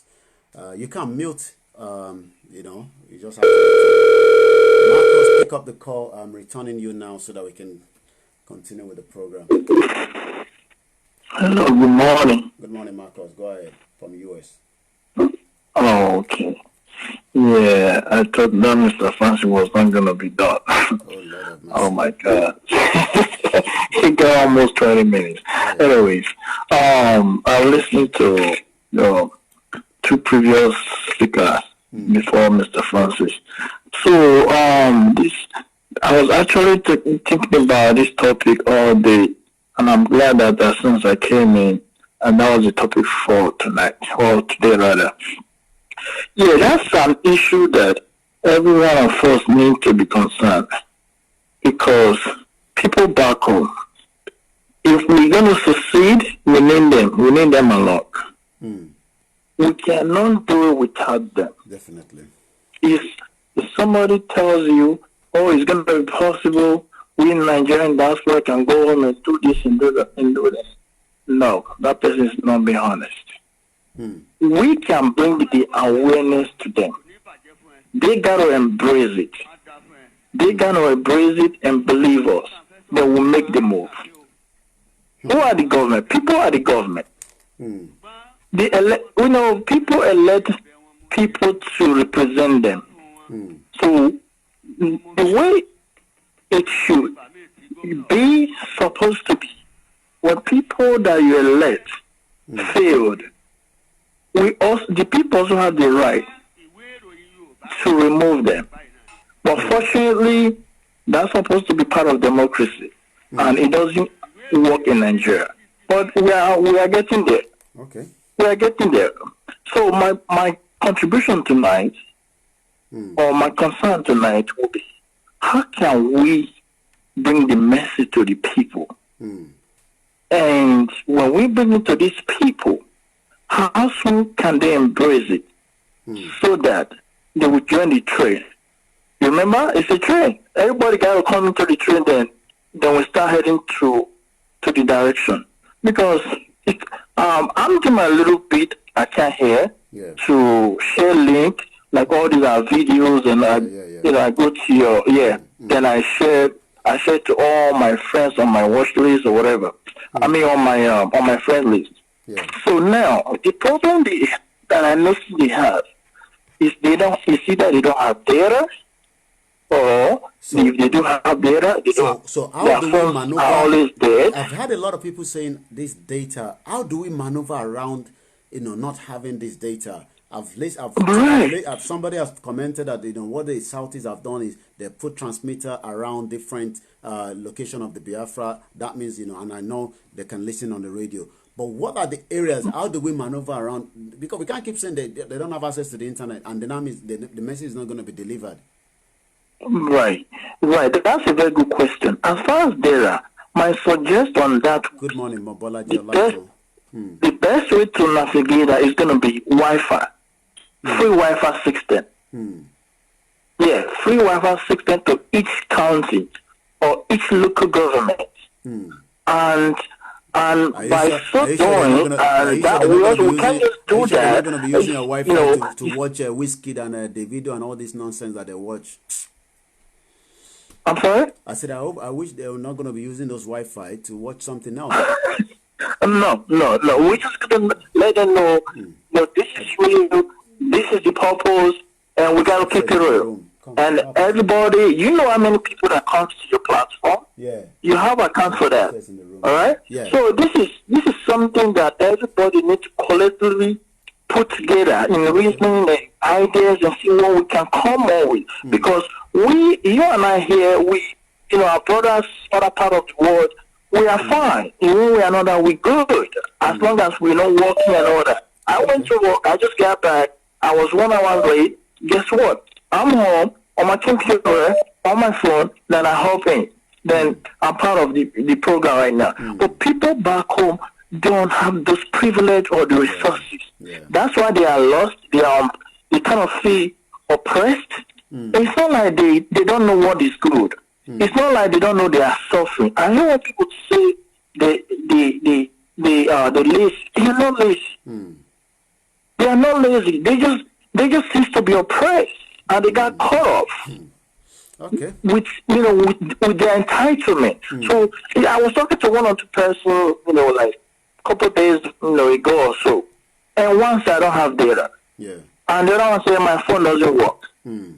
And these are people that doesn't even have a job and they're crying. Okay. And these are people with first degree, even one is doing the masters. Yeah. What I okay? think. But then, yeah. Okay, go ahead. Yeah. What I think. My other suggestion for those of us that are going to be traveling home soon after the old COVID-19. A lot of people could have opportunity to do T-shirts as well, which I think, when people wear that T-shirt with the signage of ODUDUWA, it will kind of just something to catch, eye-catching, and I'm sure if we can do that within our own little, environment, it will go a long way. And one thing foremost is you must first discuss it with your own immediate family. Let your immediate family be your own kind of next person to take it away. If you can convince your immediate family, then be rest assured they will tell 1-2 people as well. But if you have not even convinced your immediate family about ODUDUWA, then we are not going anywhere. Go ahead, Which I have done. Yeah. Friends, first of all, my family members, of course, my friends, which I always do. Anytime we finish each episode or whatever, I always pass the video across. And before they wake up, and they have it. And I always make sure I follow. Did you just watch? Did you see the last video I sent to you? Some of them will tell you I did. Some of them will tell you I don't have data. And in my little way, I do use what remain to say, you take 5,000, you take this, that. But even through the whatever, they just go to their phone, boom, they have data. So my point I'm trying to make tonight is we got to take people back home along. No matter what we Nigerian diaspora do, we got to take them along. You see what Bradford did when they just started their own thing. You see how I would say about 45% of them they were with Unandi, they were with Mass, they were out there making awareness on the street. That's why I like them. I like the eastern part. So it's sad now. The ODUDUWA side that are just waking up. Then you're already doing your own part, but we gotta take it to the grassroots, close enough, and more awareness, so they be aware. Okay, you know what? Your people, you thought maybe they forgotten you guys. No, we did not. And this is what we come on with. You got to join the train. Whatever you need, which you and I know, but as far as, how to power their phone and all that, if we can also help out with that, we go ahead. But if we can't, but the major thing they need right now is access to internet. When they have that, I promise you, these people will not sleep. These people will be giving us information on ground. Don't get me wrong. We're still gonna have betrayal, among them. But 99%, without them, we will not be able to succeed for this struggle. So that's my contribution tonight. Thank you very much, Marcus. That's Marcus from US. There's a lot that needs to be done. I think for us to really drive the message home, because the message is not really hitting ground. And it will only hit ground Call incoming. Play a vital role along with it as well. Let's get this caller in. 982023. Good morning. Your name, where you joining us from? Hello. Good morning. Good morning. Yeah, my name is Odisa. I'm calling you from Austria, from Vienna, Austria. Austria. Go ahead. Yeah. I'm currently watching your program. I must commend you for your efforts. Thank you very much. For all your efforts for trying to educate your people to know what is going on in Nigeria currently, because the country is not what to be proud of. The only solution for the country is division. Let every region govern themselves. I'm a Biafran, and as you can see what Nandikan and the APOB is doing. Currently, almost 90% of Igbo people are no longer interested in Nigeria. But sometimes when I look at the comment of our brothers from Southwest, it looks like they are all against Biafra independence, which is not good at all.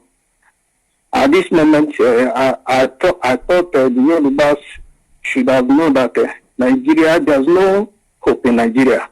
that the only solution is ODUDUWA Republic, Biafra Republic, and Arewa Republic. That is the only solution. So I encourage you to double your effort in educating your people so that then we understand what is actually going on. Thank you, and keep it up. Thank you very much. That was a short and nice piece. Let's read some of your comments. Adeyin Kade Kunle, good morning, guys. Good morning to you as well. Cavani Leona, Nnamdi Kanu has gained Biafra minds. I've seen your message twice now. Saying F Young Koiki, the only solution now is to install transmitter in every village where they can listen without internet. That was what the Biafran did, and within 3 years they turned the minds of the youth against their politician. Mobolaji Olaiton, it's not hitting ground at all. Yes, and I hope you have shared the program this morning. I don't want to go and look at your profile. If you haven't done that, you still have the room to do that now. Because when those that are Yoruba I might not do it with the Igbo people, because the Igbo have already lost minds of they're out of Nigeria a long time ago. But when a Yoruba person is watching this broadcast and you haven't shared, then putting a comment here is not helping at all. A lot of you don't share. I know that. I'm not accusing you of not sharing it, but you can do that now before I go and look into your profile. I have another friend from Switzerland. Those of you that have your name is because I've stored it. If you want me to have your name caller, you need to send me a WhatsApp message and I can save your name and then I can address you with your name. FBD Uche from Switzerland. Good morning. Welcome on board. Good morning, Allah. I don't want to take much of your time. You understand? So let me just go straight to the point. You are asking how to educate people at home. Yes. The easiest way is that Mayegu is now bringing a platform called the Diaspora Radio that they want to make to the extent that even at the local areas, they can be able to listen it via their radio or even audio this thing without even internet. Yes. And I believe that is a wonderful idea that will go so far. Yes. So the only my only suggestion and advice is to kill on that because by September, as he said, I think it's going to start rolling the testing from 1st of July, if I'm from what I've heard from him. So, okay. Because I had him from one of the previous videos saying by September it will be. But they'll be rolling the testing from 1st of July. So go ahead. Okay, so let's put it before ending of this year. Yes. The thing will be well established, and I believe that is the only way. Old women in the village, old local farmers, local traders can be able to hear this. So if you people can anchor on that program, have some minutes to speak in your dialect, because I know they call Yoruba, but we know we have different Yoruba, Ijabu. If you are very familiar to Yoruba, you will know that Ijabu language is a bit different from other tribes, but they are all Yoruba. So you can break it down to every dialect in Yoruba and the central Yoruba, like we have central Igbo, we have every other. These 5 states, they are called 5 states of Igbo. Their terms are not the same, but we still have one central Igbo that govern all the Igbos. When you speak it, everybody will hear. You understand? So that is where you people will go. Just make sure that you people have access to that platform. Support Mayegu. Make sure that you have some time. Different people will be coming up. I know Mayegu is not a freedom fighter. He made it open. But he doesn't support one Nigeria. So you can have your 5 minutes, 10 minutes, 20 minutes, depend, and emphasize in ODUDUWA freedom. Another person can even have a 10 minutes there, talking how he see Nigeria can work again. So let it be a challenge. People who can be able to convince the masses with tangible evidence, proof. The people will follow him. Nnamdi Kanu paid this sacrifice in 2012. And when we find out that, yes, this man has been tested and confirmed, we all are ready to die for him. because he has sacrificed more than enough to us. So if you people can queue on this platform, there is no need of looking for other means of platform. Yeah, because the more you are looking for other means, the people will be more dividing. But if you go onto that, everybody will like to keep under that diaspora radio. So they will be feeding from what is coming up. And I trust Mayogu so much. I don't know him from Adam. I know him through social media. But he's a young man that I believe on. When I see people that have that spirit, I trust him. You cannot come into that. I know he's not the only one managing it, but he cannot come into that platform to mess up. I trust him. He always stand on his word. So you cannot come in there to mess up. So they will be monitoring everybody. When they give you a platform and they find out you are there for different purpose, they take that chance away from you.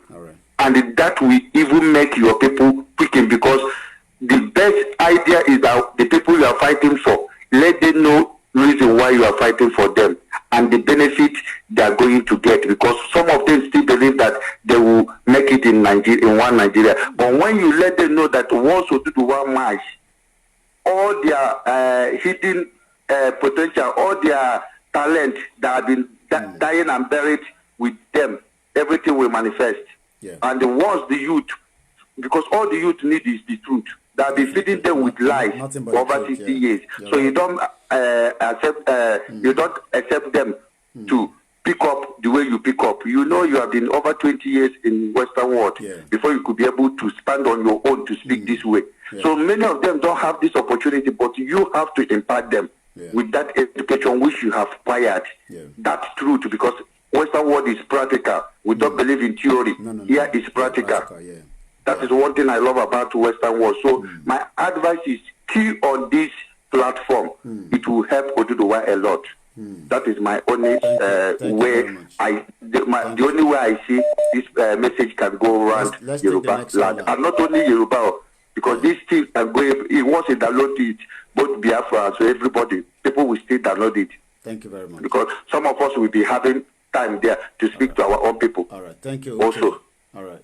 So that is it, my brother. Thank you, and God bless you for your wonderful, amazing work. Thank you very much. I know that the oil poured on your head will never dry. Thank you very because much. you have a place you are going, and you can never get tired until you get to your destination. God bless you and bless your family, bro. Thank you very much. That's Uche from Switzerland. The last caller, you can call back in. I wanted to pick it before Uche landed, but you went off again. Mike O'Hara said, agitation need and require a lot of material to make people believe that something is going on. And that's right. A young Yoruba boy called me from Abeokuta. He said, he was even saying that, look, he doesn't want to take that printing to outside so that they don't notice and maybe send police and all that. So he's thinking of having a printer at home and they can print just like I have. And look, even if you have 3 of these, put inside where the vendors are, which is what he wants to do, print about 10 of that, take it to where the vendors are. You know, people gather around the vendor, just drop it there, and then, let people start getting, this kind of build-up awareness. And I'm sure that is the only way we can also continue to support people like that at home. And, you don't really have to go through anybody to support somebody. If you're an ODUDUWA, you notice that there's somebody that aligned with this, struggle of getting a new nation. Work with them. You don't have to wait for another platform, to deliver the message or what you want to do for them. You can do it as long as, they're ready to go along with what you want them to do. Good morning, caller. Your name, where are you calling from? Good morning, my brother. How are you? I am very good. Thank you very much. You're asking of a way forward. Yes, sir. If we can know you first, and then you can take your own point as well. Your name, again? I said your name and where you're calling us from. All right, you're speaking to Chidera from South Africa. Oh, okay, South Africa. Go ahead, my brother from South Africa. Go ahead. Thank you. We, as you can hear the name, we need Biafra and nothing more, nothing less. Now, a way forward, when you look at what our leader, Nnamdi Kanu, is doing, we have a center. You understand? Yeah. We have a center. We know who we are following, and who are following knows even what we want.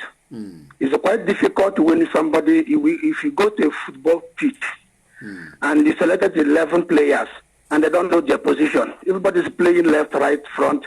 You find out that those who win those matches is those who really know the formation of the coach gave to them. Now, if ODUDUWA really want ODUDUWA, they must have a center. Femi Kayode is speaking the other way around. Not that what he's saying is wrong. You are here. Mayogu is there. Citizen AY is there. There's a lot of host of you. You are all doing a good job, but that is individual. Then who is the leading the Yoruba ODUDUWA?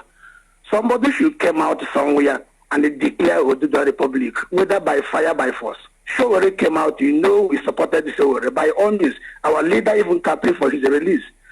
So that to show that we Biafrans know that when people come out, we will support you. There is no division about that. But when you are here, the other person is there. Showore now have been caged, even deprived not to go out of the zoo country, Abuja. Now he cannot do anything.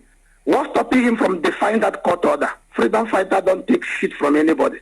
The Buhari and the rest of them have never kept any court order. What's stopping him from depriving, for just dishonoring that court order? I heard somebody somewhere say that he's just obeying that court order because of his lawyers, the reputation of his lawyers. So then people are still dying. The ODUDUWAs are still suffering. The Biafrans are still suffering. Southerners should come together because the target is for the South, both East and West. So if you people who want us to really help you, give us one person that we can communicate to. If you show will come up, you or another person. If it's a hidden person somewhere, that particular hidden person should just declare that you want ODUDUWA. Then we know who to. That when Biafra is shouting from the other side, we make references. Everybody make reference to Nathan and the Kano now.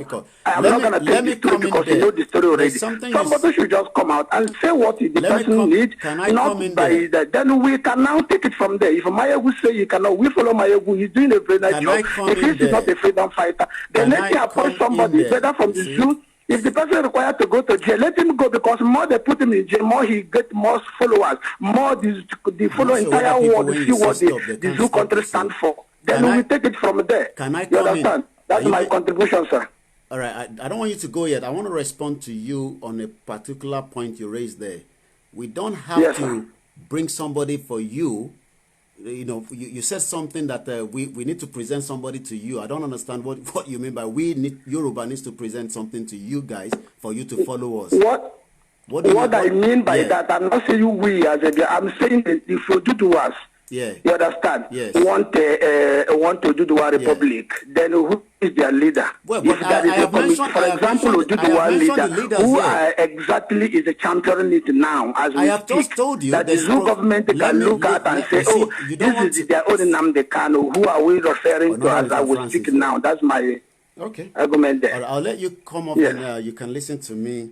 When people come in and say, you know, we want to know who your leader is, Fani Kayode is saying this, Mayego is saying this. Look, we are all saying the same thing, and we're going to meet at the top. I have said this so many times. Our strategy will be different from the Biafra. We're not going to, so you want me to present, a leader to you that you want to know who the leader is. We know who our leaders are. I'm not talking about, the Ashiwaju Ahmed Bola Tinubu. I don't mention him here. I don't even want to mention those names. I've just mentioned to you that we have Professor Banji Akintoye. If Femi Kayode is saying the same thing, at the point, he still wants us to get out of the nasty location. It's as simple as that. And I've said to you, the strategy, yes, you guys have... Look, Showore has not declared... If Showore said he wants to be an ODUDUWA man today, he will get the rally of all the ODUDUWAs. Showore has not declared. Showore still maybe wants to be the president of Nigeria. So is this the same person that I would then be saying, look, I got a message from somebody here. Let me read what the person said. This is an Igbo person sent this message to me. Where's that message? Showore hasn't declared. So why do I have to campaign for Showore?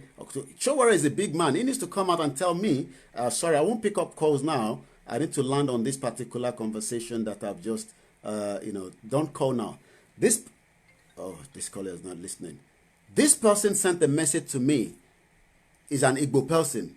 If an Igbo person sent this message to me that, I won't pick up calls now. Bear with me. I won't pick up call. If you call, I won't pick it up. I'll just cut it off. I'm the one cutting it off because I want to land on this particular point. this person is an Igbo person. I won't mention the name, right? So if he still believes that we should vote for Sowore, that's what he sent to me. Why are you guys not campaigning for Sowore as president? Then that means this is the same person, like so many other people that don't believe in Biafra and don't believe in Nnamdi Kanu. It's as simple as that. So you have to understand that we cannot force Sowore to come and declare himself. And even if he declared himself that he wants an ODUDUWA, doesn't mean he's going to be our leader. So it's just as simple as that. So Sowore is just an individual. Yes, he wanted to contest for the president. I interviewed Sowore and I followed his campaign trail. You know, even I've spent my money when I went to Nigeria and I covered those, what was they doing then, you know, when they were nominating, you know, in Lagos State then. So what I'm trying to say is, if he comes out and declare that, look, guys, and I understand, why is, okay, if Sowore knows that he wants to be an ODUDUWA person, and he knows that we can all fight this together, he can walk out of Abuja anytime, you know, either back door, so many people have done that, and then but he still wants to be inside Nigeria. He has his own mission. We don't know his mission. So we cannot campaign for Sowore. And if an Igbo person sent me a message and is saying that, why are you guys not campaigning to bring Sowore as a president? That means it's truncating what you guys are fighting for as well. And when people come in and say, oh, we want you to show us your leader. We don't have to show you our leader. We know who our leaders are. I'm not talking about those nasty leaders, those wicked politicians. Because those are the ones that have held people to the ground. What we want to do now is educate those at home to fight back against those nasty leaders that you might even look as leaders. We don't look at them as leaders. Michael. Even this one that doesn't believe in one Nigeria is still shaky. Michael Olusegun Shobande is just say that Sowore has to tell us where he's heading. He keeps it to himself. We are all saying that Nigeria is not working. I've just played you an audio. I'll play that again. This is a Yoruba man, you know, somewhere in UAE. Where there's light, there's electricity. He doesn't have a job at the moment. He's struggling at the moment. He wants to go back into a new nation. I know a lot of people were fans of Sowore, you know, as at the time. I picked this call because I know he wants to probably respond to that. Sorry, last caller that was calling. I'll call you back. Quickly. Yes, my brother. You know, there was one time I told you about Ayabanji. We have to make that. We have to keep mentioning his name because we don't want people to be thinking that we are secretly fronting for Tinubu or something like that, or we are doing this because we feel that the North do not want to give power to the Southwest. The Yoruba knows who the leaders are, who our leaders are. I know the way the Biafra put Nnamdi Kanu, which is fine, but like I said, we Yorubas know that Professor Banji Akintoye is our leader, the chief imam of Yoruba land, the whole Yoruba land. Do you know the job that Heritage Television is doing to bring these people to come and speak? Yes, exactly. Yes. Then too, I want to let you know that you're on your own side. Maybe you have to restart your phone because people don't hear you. Like I'm finding it difficult to hear you clearly. It's cracking when you talk. Really? To me. So that is why many people, when they call in, they talk and they don't hear you telling them to hold on. What I'll do is I'll take it off from the speaker because sometimes I think it's the speaker and we just go straight. We're using the phone. It's the speaker. I think it's the speaker. So when I tell them to stop, they don't stop. All right, I'm going to turn off the speaker, and that way, I think it's the speaker that is stopping the relay. We were not using speaker all along anyway. I just thought sometimes, the speaker is good, but that's fine. All right, Adebayo. Thank you very much for your so a lot of people we have presented that Professor Banji Akintoye has been on Heritage Television. Okay, maybe you want me to bring him on KOIKIMEDIA as well, so that way a lot of you might not understand that we already have a leader. Forget about all other pop one small Femikayo and all that. The most important thing is we know Professor Banji Akintoye is in Nigeria. His mission is to make sure that we get ODUDUWA nation. But he will not do it on his own. He doesn't have the support of the nasty media in Nigeria. I spoke to one of my media friends in Nigeria, and he said to me, who is your sponsor? Who is your leader? And I'm thinking, okay. And I mentioned his name, and he said to me, I interviewed Professor Banji Akintoye before. I said, so he never mentioned on your program. about ODUDUWA Nation? The guy said, yes, he did mention about it. So if he mentioned about it, then why are you asking me? You are Yoruba man. You know, he still called me on my birthday. He works with one of the, I won't mention his name, but he works with one of those, you know, I won't say nasty media anyway, but I'll just say, you know, we call them MSN, which stand for mainstream media. So we have a leader that we follow.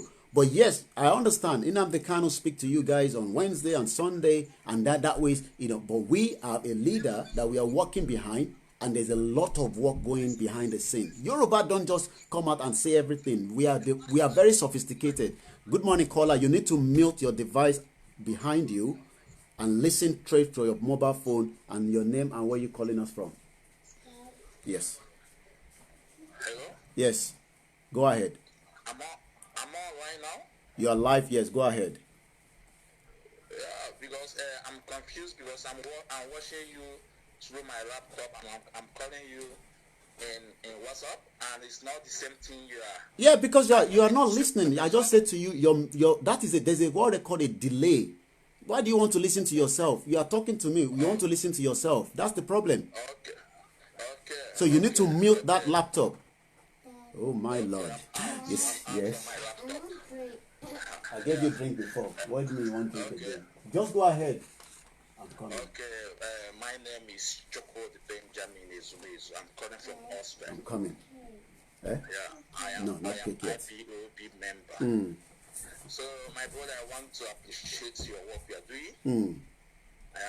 You are doing a good job. But at the same time, I want to tell you that job is not easy. The job you are doing is not easy. No? I believe that you need power from above to guide what you are doing. I know you have been doing that, you know. Your own, in terms of ODUDUWA, I would say it's a little bit easier than in Biafra struggle, because in Biafra struggle, after the death of our hero, Chief Dean Odumegwu, the next person that take it up is Lafa was Vike. And after Lafa was Vike, then Nnamdi Kanu come and take it up and bring all of us together. You see, in terms of Biafra struggle, it will be a very big problem before we come together right now. But in terms of ODUDUWA, you people have a lot of people that's talking about ODUDUWA, and it makes it so easy for you guys to achieve your aim.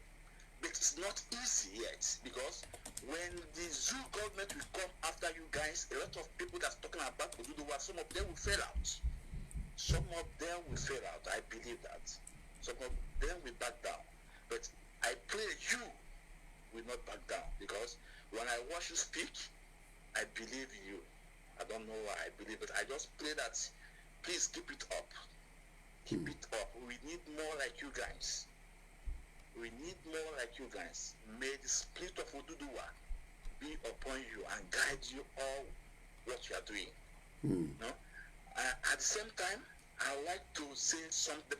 I like to bring one thing again, one person to my. In fact, I will mention the name. I know he's your brother, and I believe you. Please talk to him, because him is also intelligent. But the way he's going is a different direction you are going. I'm talking the person of Adeyinka grandson. No, you can see that young man is educated. I appreciate him. But the way he's going is a different direction you are going. You know, you are fully out about ODUDUWA to support. You know, but he is talking about ODUDUWA. At the same time, you can see he's dancing to Tinubu about the election 2023. You know, but all I will say, please, contact him, talk to him. Let's you guys work together. As for we, Biafra, we believe in our leader, Nnamdi, and whatever he says, we do. Thank you, brother. All right. Maybe more I will see to go. All right. Thank you for your contribution. Everybody has different things that needs to say. That's what we do on this platform. We don't shut anybody down. Grandson is doing his own thing. I don't have his contact. I don't know where he lives. Let's just get this out in a minute for us. 1 minute. What's going on? Release the audio. Somebody say ways that are suitable for All right, nobody should call. Let's just, it's a 14 minutes and I'm going to roll it all the way to the end. And then I'll come back to that. Do not call. I won't pick up your call if you do. Let's listen to Professor Banjo. To know the nature of their country. And it is their duty to guide and govern it in ways that are suitable for the nature of that country. If you do not do that, you will find the country going to pieces in your hand. The architect is an artist who builds, who designs a house and does not take cognizance of the important factors in the circumstance. We build a house that will collapse. What type of soil do you have? What type of material is available? What type of workmen do you have? What type of technology do you have to get things together? If you do not put all of that together as an architect, you will put together a house that will collapse. And so my summary of the weakness, the failings, the disastrous failings of leadership in our country is that our leaders have never really asked themselves, what kind of country do we have? And how do we put it together to achieve success? The result is that we have gone from the very highest of our, and it is to be wondered how much more a country can take in mishandling than Nigeria has taken before it breaks up. So I have seen this country succeed a lot. In 1982, I was a young senator in the Nigerian Senate.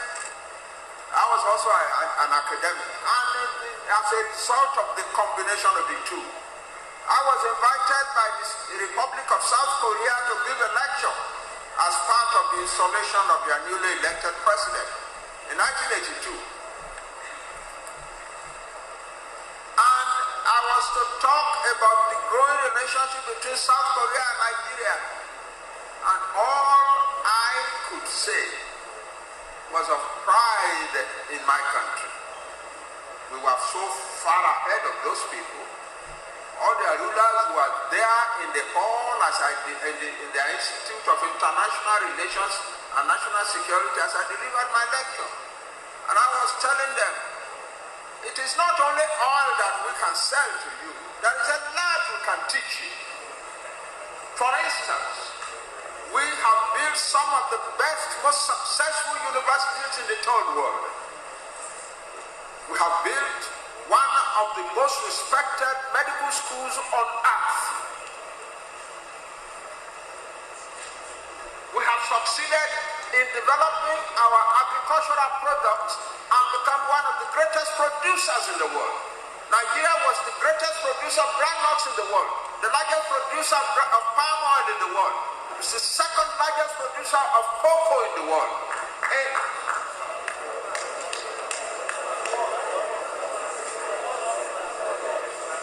We have a lot to teach you.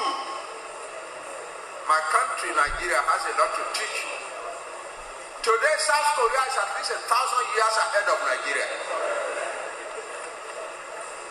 Nigerian leaders have succeeded in taking the wealth and the potentialities, the human material wealth and the potentialities of Nigeria and produce one of the desperately poor countries on earth.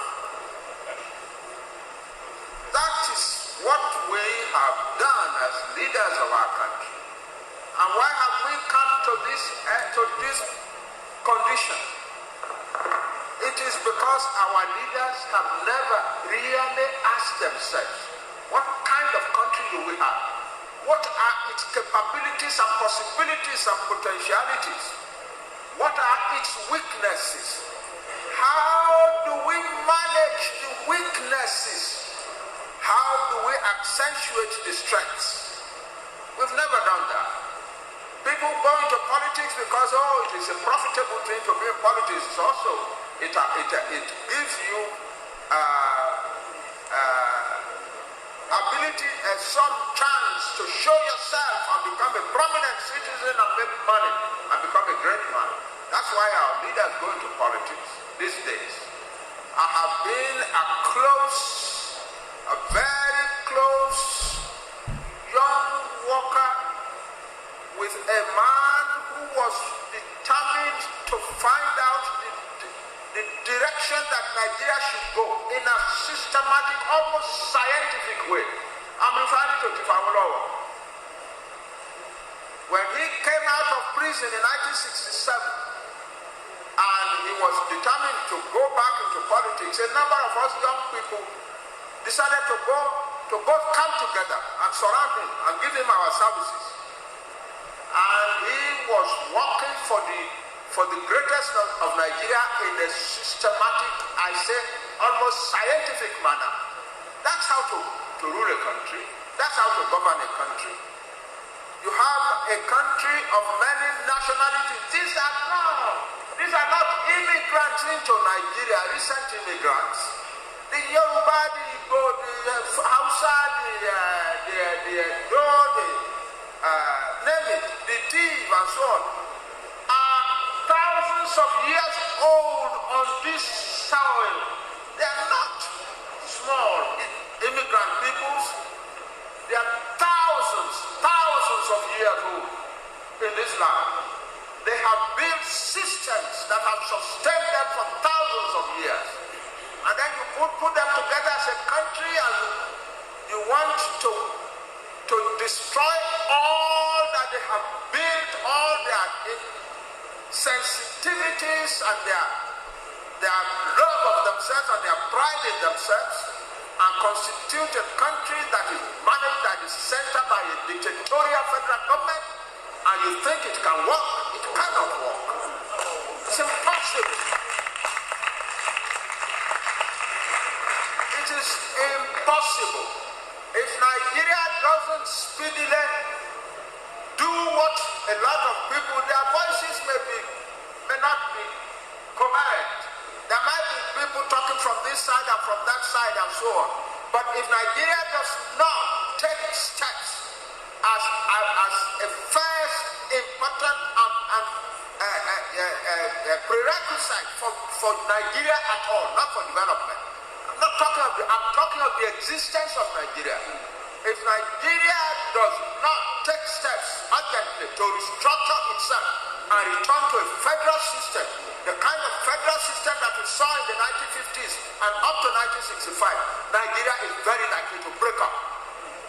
That's my assessment of the situation. I'm a historian. I also happen to have been in your politics. But I talk from what I know. I don't say that your country cannot break up. It can break up. Any country can break up.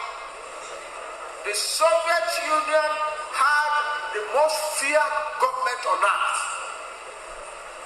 by the middle of the 19th century, of the past century. The Soviet Union had the most feared government on earth. In 1982, I was in the Soviet Union as a visitor, and they took me to various parts of their country. I was in Tashkent in Uzbekistan for a few days, and I saw that the people were scared of the Kremlin. That was 1982. Less than 10 years later, those people who were scared of the Kremlin were already an independent country, no longer part of the Soviet Union. Any country can break up, and we must make sure that this country does not break up.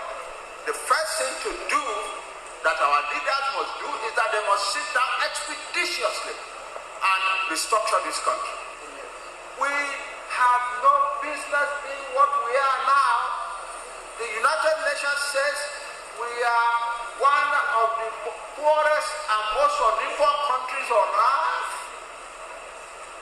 Some young Nigerians wrote a paper and submitted to the United Nations in 2008. You know what they wrote in it? They said the international boundaries of Nigeria constitute a circle within which nothing can grow or prosper. Nigerian young men are writing that about their country. And why are they doing that? Because our leaders have made a mess. We may blame the army. You can say, oh, the military, they came and they concocted everything together and they destroyed. I'm going to pause that video. I purposely played that, and then I will then play you the one he had on Heritage. This video was shot in 2018. So it's been going on. Nigeria will break up, you know, and that is where I picked up what I've been using. Nigeria is on the verge of breakup. That video was in 2018. While I come back to you and then receive phone calls, I will then go and bring the one he did recently, where he spoke to a lot of us from the ODUDUWA. So, if you have Nnamdi Kanu speaking to you every twice in a week, the reason why his voice have not been heard in that location 9 is because the media on that other side, and yes, I could show you, it's been on different media. I can tell you, let me, this was him. This is on his only 1 minute, 52 seconds with my friend, my very good friend. The answer really is that we as a country, we need to know the type of country we have. Every country has its own fundamental structure. The country that we have, Nigeria, is not a nation. It's a country of many nations. There are more than 300 of such nations. The important thing for us is to find a structure that will be enshrined in our constitution that would make it possible for all our nations to live harmoniously together in the same country, that would confer stability on that country, and that will provide for a productive society, so that we will not all be descending to poverty as we have been doing steadily for decades, in spite of all the oil money. So we need a very radical change in the constitution that we have now, in the structure of our country. That's what we mean when we say restructure. You cannot have many nations in one country and have a central government ruling all of them. What you will have is what we are having now. One, disunity, instability, conflict, poverty, increasing poverty all the time. People say, oh, we can we can deal with corruption. You cannot deal with corruption as we are now. It's not possible. The reason is that all the resources that are gathered in the center create a panacea for corruption. Okay, I take one more from, I think he had on one again. I saw, so it's been out there, you know, right? It's been there, but the problem is this country, location 9, would never, again, this was 2 years ago, you know, Professor Akintoye accused APC governors of delay tactics. Let us hear what he says there, and then I'll come back to you guys. If you're serious about your business, come on, you need to build systems. We don't interested in that. Let's move that away. Skip, and then come back here. It's a gathering of memoranda by the All Progressives Congress will yield anything positive? I can only say I hope so, because this country must move forward now. We cannot stay as we are. So if they are gathering information around, I hope they will speedily use it so that this country can move forward. But I fear that they are just gathering information in order to have a chance to delay, to dampen the debate. It is difficult to believe that you put a person like the young governor Kaduna State, El-Rufai, at the head of an arrangement like that, and you want us to trust that you really want the thing to happen? No. No. There are other leaders of the party. Like who? The former Vice President Atiku is a member of the party, isn't he? Bola Tinubu is the national leader of the party. Those people would have been more credible. They all support restructuring. Yeah. They would have been more credible in that type of situation. But when you go and put a man who is avowedly opposed to restructuring, to come ahead a party's committee that will collect information about restructuring, there is doubt about what they are really after. And so, even though I hope that they will come out with something. There's another one I will then show you. This was the one he had recently on Heritage Television. I'm going to come back and open the phone line, but so look, Yoruba don't shout and make noise. I'm not saying that you know what Kisimas Mayegun there. Okay, this was the town hall meeting he had recently, but that's not where I'm going. Let me just pick just about a few minutes of this one.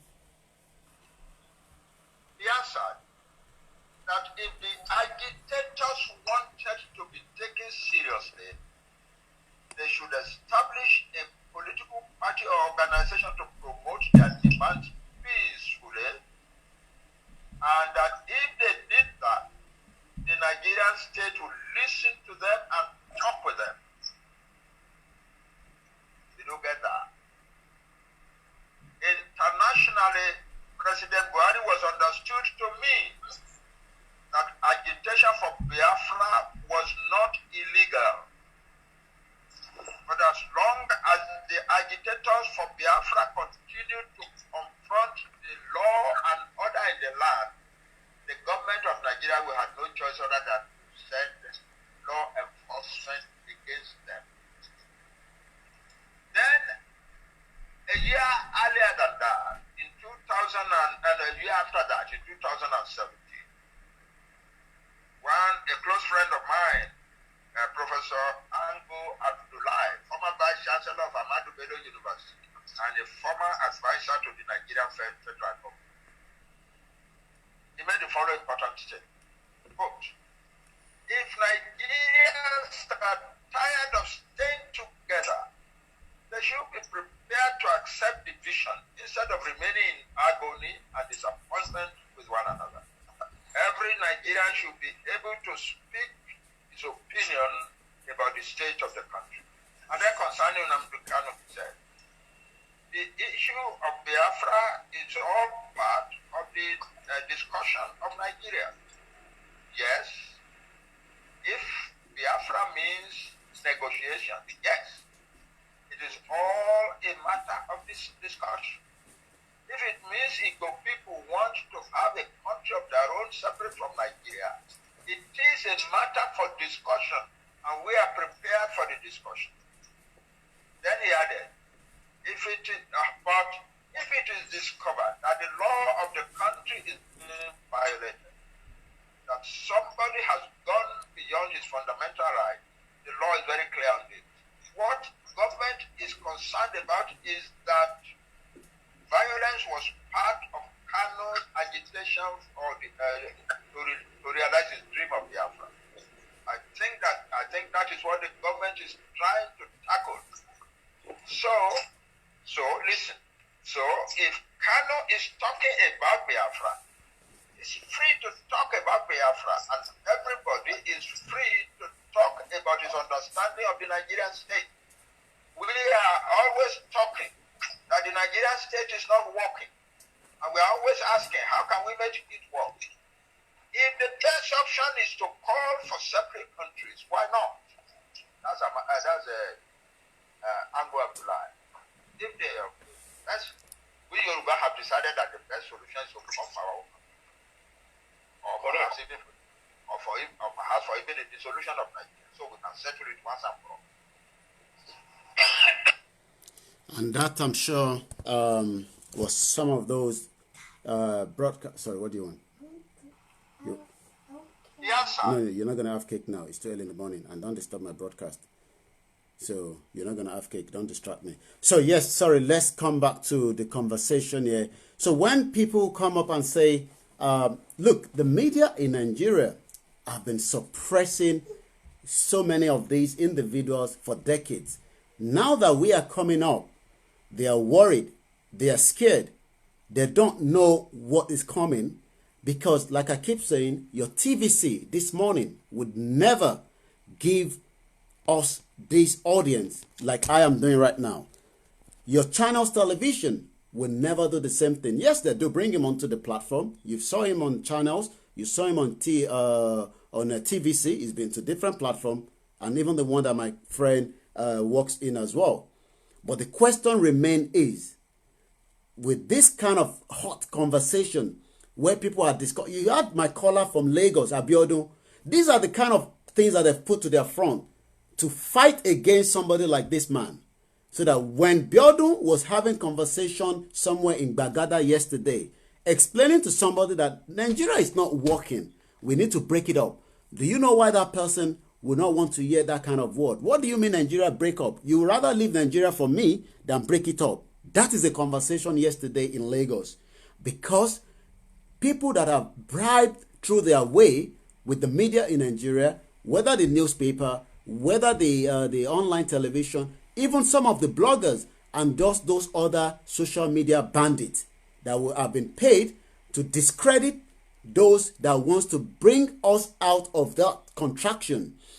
If you go and listen to the chief imam of Yoruba land that also spoke on Saturday, that even they're already fighting for more than 2 years to reinstall back some of the obas in Ilorin, because people believe that those history of whether, those part of the Kwara state will go along, and that was what we analyzed on Heritage Television last night, for those of you that followed it yesterday.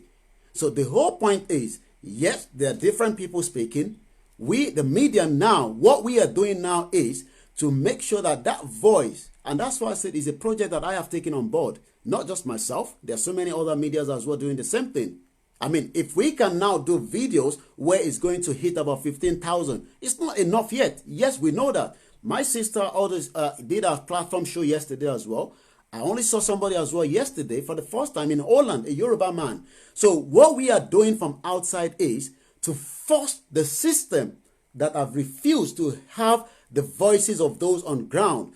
There is no way somebody will not come across this kind of video. There's no way. There is no way that they will not come across Frank Bello, Mayegun, and others. So at the end of the day, yes, you guys have been agitating for 12 years. Yes, Nnamdi Kanu went back home. It was picked up. Look, if I go to Nigeria right now and I get picked up, it will become a global news. It will not just become a Nigerian news alone. Because why? People will want to know, why did they pick Olayomi Koiki? Is it because Olayomi Koiki wants Nigeria to break up? Is it because they're saying the truth? That will then expand the horizon of this conversation to another level. So I understand when people call me and say, oh, don't talk about Showore, leave Showore alone. Showore hasn't declared what he wants. So if people don't understand that when Nnamdi Kanu was detained, it became another global news. And I understand when people say, well, Showore should run away. Why should Showore run away when we don't know what he wants? Does Showore wants to be the president? We don't know that. But the question remains is, exactly Sunday was going to say that old man mentioned restructuring and nothing more. Well, he didn't mention restructuring.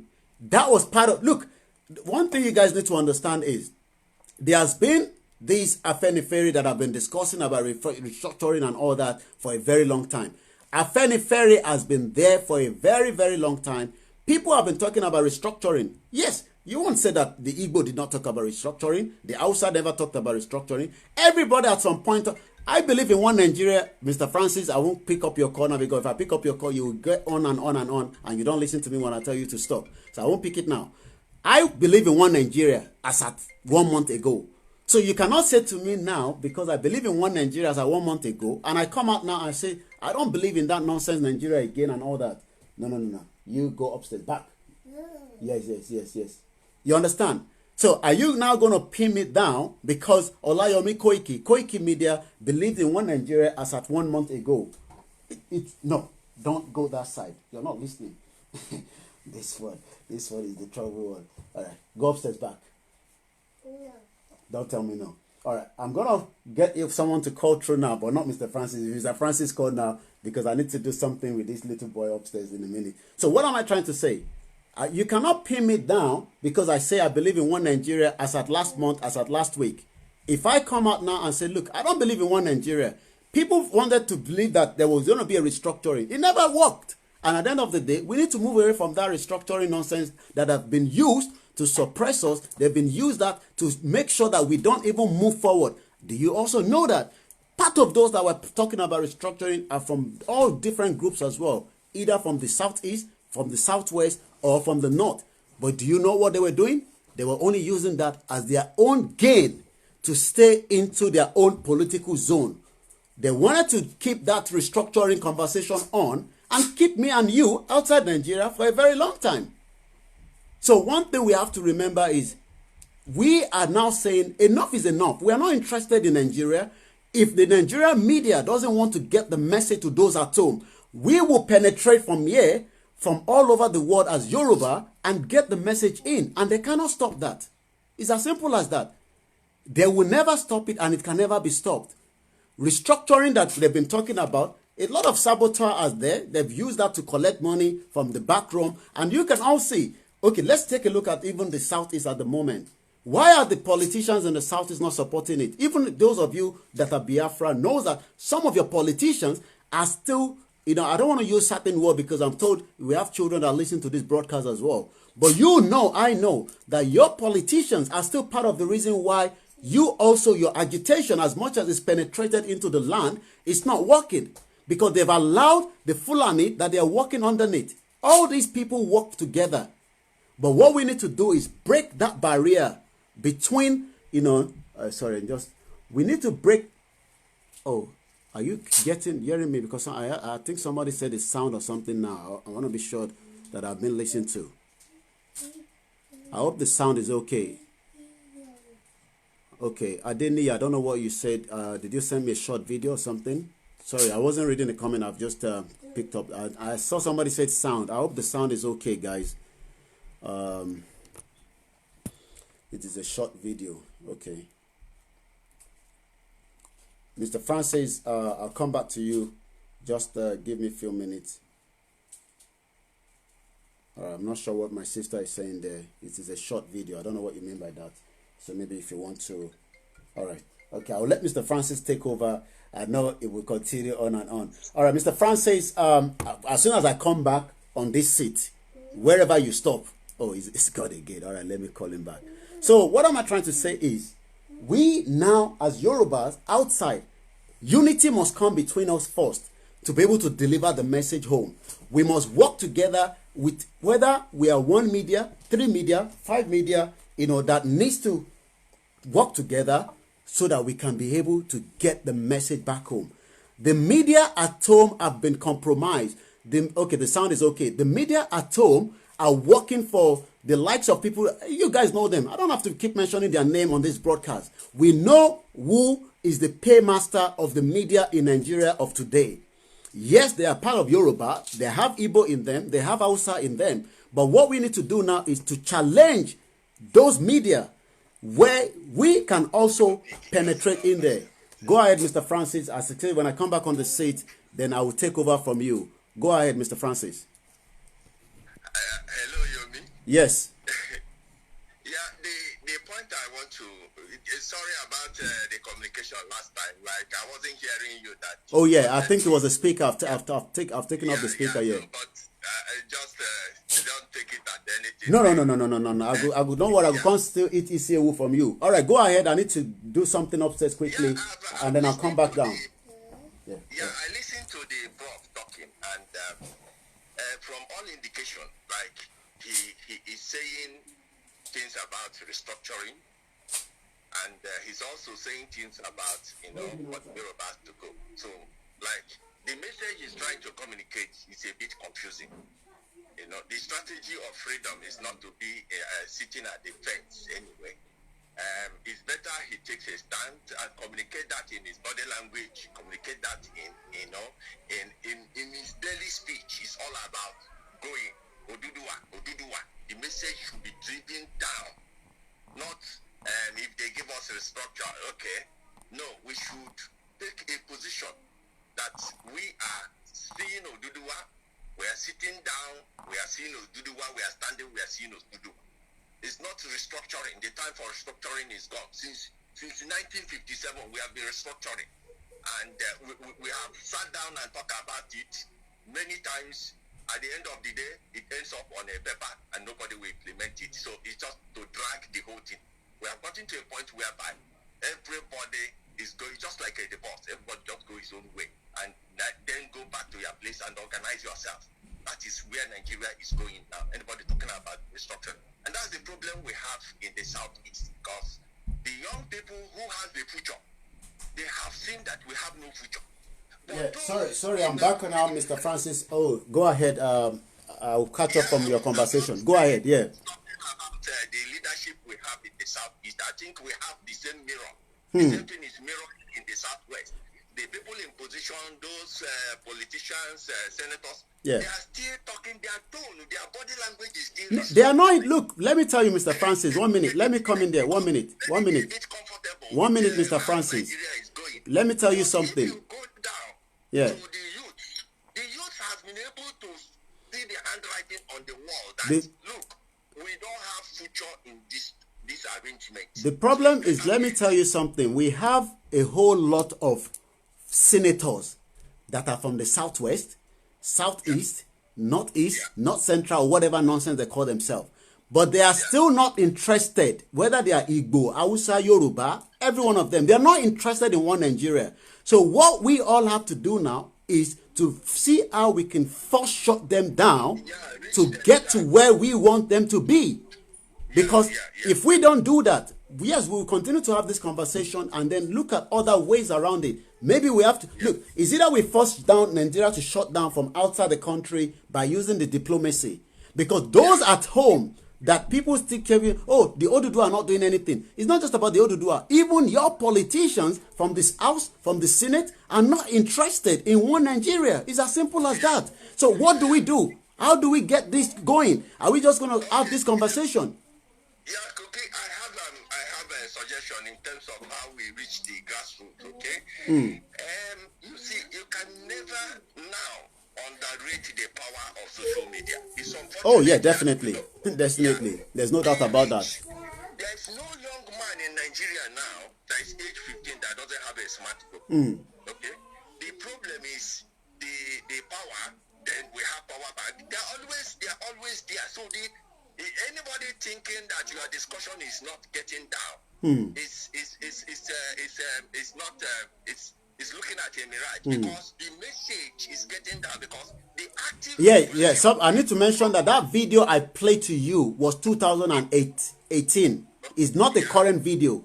And that's why I went back to say that the reason why I played the video 2 years ago and then brought forward is just the same way. Look, I believe in one Nigeria as of this year. Are you listening to me?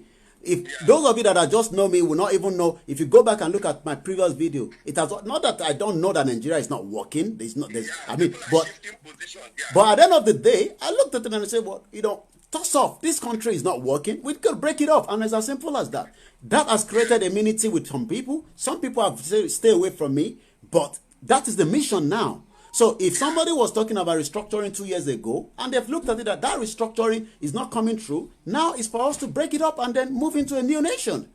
And that is the message. But the reason why that message is not circulating within the premises of Nigeria is our politicians. And when I say our politicians, the Igbo politician, the Yoruba politician, the Hausa politicians, I did a video and I did ask, who are those, the billionaires, the millionaires, those that are stakeholders in Kulu in their small little corners? They don't want a breakup. They want to live life. They want to enjoy life and put me and you to stay inside the Igbo land for, I've lived there for 21 years. I would rather sacrifice my remaining 20 years now to fight for this ODUDUWA. People think I'm going to get tired after some time. You're crazy. I've lived here for 20 years. Not that I'm lacking anything here. I have everything I want here. And I can be whoever I want because the society and the system here have given me that opportunity. So why can't I fight now for the same people that don't have that same opportunity back home? People think I'm lacking something here. People think I'm looking for popularity. People think I'm going to get paid along the line. You're crazy. I'm talking about people that are, I said somebody gave birth in Badagry, a Yoruba girl. And she sent me a message. I can read that message to me. Right? As much as she knows that this is a message she sent to me, which I won't mention her name, because they're still worried for what I am doing, because they think, wow, we are scared. A friend of mine called me yesterday. Yeah, go ahead, Mr. Francis. You see, fear is an instrument of control. I will read the message that she sent to me yesterday. She said, my brother, I am scared of you. And I'm thinking, you just talk. Let me pick up that message. I'm gonna read the message, but I won't mention her name. And another caller of mine in London, she said, you were doing journalists. I was scared already. This one where you talk about ODUDUWA, you are making me scared more now. And I said to her, I understand.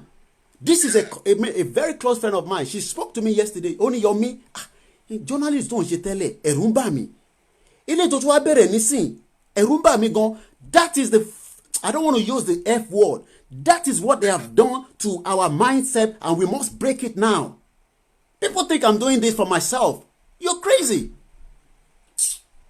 You see, people are scared. I think that is the problem. It's not as if we don't know what is happening, and people appear to be in bondage, but the rule is this: anybody that's in bondage, it is the people that are free that set them free. That is what I believe anyway. I don't know why I think that way. So in Nigeria, in terms of communication, I think information is power. So information is what sets people free. The Bible says you know the truth, and the truth makes you free. The thing in Nigeria is that certain information is mismanaged. People are not aware of what is happening. Like what I was sharing this morning about my experience in the north and what is happening, I have an in-depth awareness of what is happening. And that also informs my position because I have seen things done wrongly. And those issues are the issues I normally talk about. And I think that there's a lot of injustice and unfairness. And if all those things are communicated, people will take decisions for themselves. They see that, look, it is easier for us that have come out to see the difference. Hold on there, Mr. Francis. Please, when I say hold on, you need to listen now. Hold on, Mr. Francis. Even people where they read the comments say, Mr. Francis, don't they listen to Koiki again? No, I'm not going to chop a goosey. This is a message that was sent to me from Badagry area in Lagos, Nigeria, yesterday at exactly 12:14 p.m. I won't mention the person's name. She just gave birth. Right? She just gave birth. And she said to me, good afternoon, sir. How are you, sir? Sir, I won't lie. I am so concerned about your safety on ODUDUWA Republic issue. And I'll read exactly what she said. You know what they did to Mazi Nnamdi Kanu when he started the Biafra movement. That is the fear that they have created in our people at home. This is a message from Lagos yesterday to me. And this is my reply back to her. 1 minute, Mr. Francis. People think I'm doing this for myself. This is what I replied to her. And I said, afternoon, my sister. Thank you for your concern. Yes, safety is important. Likewise, trying to save humanity. Just continue to pray for me. She said again, God protect you and your family. And I said, amen. And me, I shall. And I said, I need to fight. And this is exactly, and I won't show, but this, just people think I'm lying. I will not show the face, but this is the message I replied back to her. Can you see that, guys? I'm showing that right now. People think, are you crazy, guys? I need to fight for your children and others. People think I'm doing this for myself. Yomi, I want to tell you are on the right path and you have not committed any crime, okay? Do you know that by Nnamdi Kanu coming out to cry, shout for the past, since 2012, it has saved a lot of lives? Honestly. Because information is power. He has been able to inform people, and people are taking informed decision to safeguard themselves. If such information is not available, you can be sleeping in your house, and somebody will just raid you, butcher your daughter, butcher your son, butcher the whole community and set the place ablaze, and it will become news. A woman that gave birth, the local government doesn't know that she has given birth. The government doesn't give her any welfare. The government doesn't take care of her. But she's still scared about me talking about it. And I understand. But I have to explain to her that this is the reason why we have to get this fear out of you guys and then do the right thing once and for all. It might take... Look, I said to people, it doesn't matter how long it takes. If I've lived outside Nigeria for 2 decades, how long does it matter for me to fight for this cause? It doesn't make any difference to me. But the message will continue. Yeah. So it takes one person, you know. It's just like in the biblical Moses, okay? These people were under slavery. It came to a point, he just... Daniel Tunde Bakari, I can read your message. They think we are very omoluabi, we are stupid people. It took one person to say, oh, I'm dissatisfied with this thing, and he started fighting against it. The government of that time in the Bible came after him. He has to run away to media and still came back to deliver his people. So what are we doing today? We keep quiet. We pretend that all is well when all is not well. And people's lives, your people's life, your children, future. I just show you the former governor of your state, Ajimobi, the daughter, you know, flaunting all the wealth on the social media. A girl gave back, I don't want to say girl, a woman gave back all the way in Badagry. No help for her. Gucci, they are displaying Gucci bag. It bought $15,000. Meanwhile, $15,000 can build a primary school in our community. Good morning, Odile from Canada. I can see you there, my brother. So you understand what I'm all right, saying? Francis. So Koki, thank you very much. You know, we got another half an hour. We'll bring the broadcast down at exactly 10 o'clock. So when people think, you know, we are doing this, you know, we're not doing it because of anything. We are doing it because first and foremost, it's the right thing to do. Please share some of those videos that's sent to your WhatsApp about the protest, so they say how democracy works in democracy. The power belongs to the people, not the electoral. Yes, I mean, I don't know which of the videos you're talking about. Is it the one from Plateau State? Marcos Ikbo. I'm not sure which of the video you're talking about. Maybe you want to expatiate or explain further on that. One thing I know is, if we can get all the Yorubas outside the country to speak with one voice and unity, we will force that system down. I know that. Because we still have a lot of them that are still not believing what we are discussing. So we're not talking about, I'm talking about even the Yoruba now. They don't believe in what we are discussing. You think they're interested in what we are discussing. They just want to go home on holiday for 2 weeks, go with 1,000, 2,000 pounds, even though they're doing cleaning job here, they're working in the NHS, and then present themselves as big boys and big girls when they get to the other side there. Okay, I think I missed a caller. I'm calling you back, 5232. Good morning, Columbus. Oladimeji. Well done, Mr. Koiki. Thank you very much. All right, maybe he's going to call back.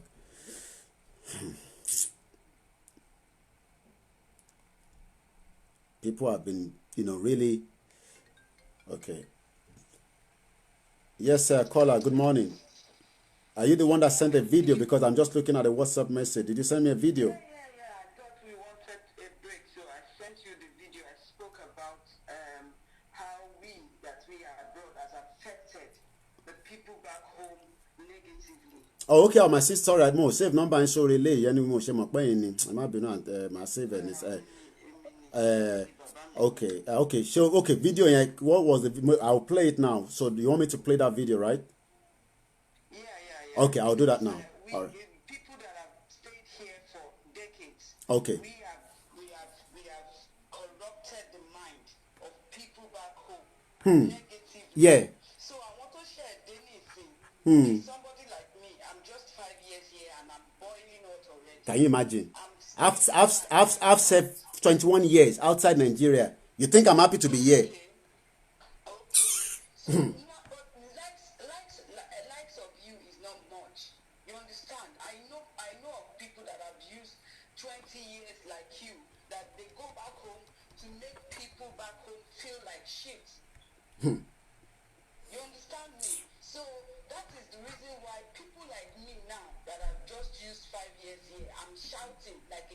Yeah.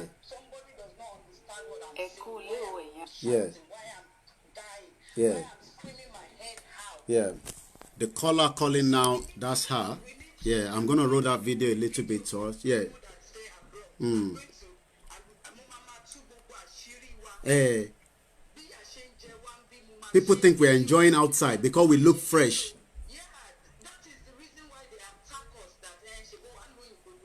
Hey. Yeah. Leave us like that. Yeah. We are the one taking the burden of all the work from these foreigners that we are all living in. That's the caller. That's out there. Move back. Oh my God.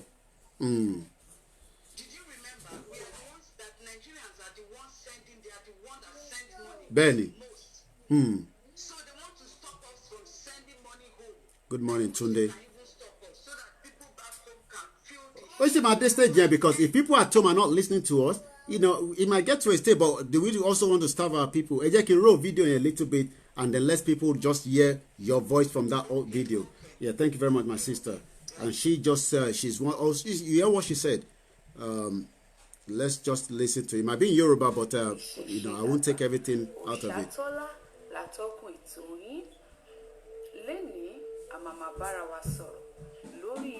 Àwa ọmọ Oòduà tá wà lẹ́yìn odi àti lókè òkun. Gẹ́gẹ́ bí ọ̀rọ̀ mi, gẹ́gẹ́ bí ìṣe mi, mo máa ń sọ wípé ilé láti ń kó ẹ̀ṣọ́ ròde. Ọ̀rọ̀ tí a fẹ́ bára wa sọ lónìí kò pọ̀ ju wípé ká gbára wa ní ìyànjú lọ àti ìmọ̀ràn. Àwa tí a wà ní ẹ̀yìn odi, tí a wà ní òkè òkun. Let's take this caller. I'm going to post that. We've got another call coming through so that we're not just, you know, I'll still make use of that video, but let's get this caller in. Good morning, caller. Your name, where are you calling me from? Yeah, good morning. My name is Mr. Okeke Prisilikin, a native of Igbo land, based here in Italy. I am watching your program here live. I enjoy the program. Thank you. I just know I was trying to see if I can just drop a little tip. All right, you need to mute the device at the background because we can still hear it coming through. Can you help us to mute the device, please? Yeah, thank you. All right, and go ahead. Thank you. No, I'm not angry, man. I'm just have to get the message in, you know. Me, I'm not angry, kid. You said, yeah, go ahead. Nigeria is on the verge of breakup. Yes. The second one seems like a question without a question mark. How do we educate? Yes. Our people. Those at home. Yes. That is a place where I think I will try to see if I can. I don't know if my opinion will. I'm just only trying to give an answer. We'll take everything on board here. Don't worry about it. Okay. I don't know if you can set up a platform, like a struggle platform, just like Mass Medical, because I am also a member of IPOB, the Indigenous People of Biafra, and because this is not a one-man struggle. Oh yes, there's a lot of platform and there's a lot of. I mean, I'm a proper registered media person, but I'm using my brand now to fight for this struggle. But there's a lot of different groups that are set up. The only way to educate your people right now is to set up a platform back home in ODUDUWA. You know, because I think there is one man who will enjoy what you're doing, but he will not say anything for the politician, FFK. And sorry to say, we claim him as our true brother. Yeah, I was meant to do an interview for him on Heritage 2 weeks ago, but he hasn't come through. But we're working on that, so he might be coming on your thought on Heritage very soon. DM me as soon as the broadcast ends. I ain't not being online because as soon as KOIKIMEDIA will join on ODUDUWA Radio TV. Go ahead. Okay. Yeah. And there is a Good man morning, who Wale. said something. Yeah. I really admired what the man said. The man said everything just the way it is. The last caller before the lady called. Mr. Francis from Dublin. Yes. He said almost everything.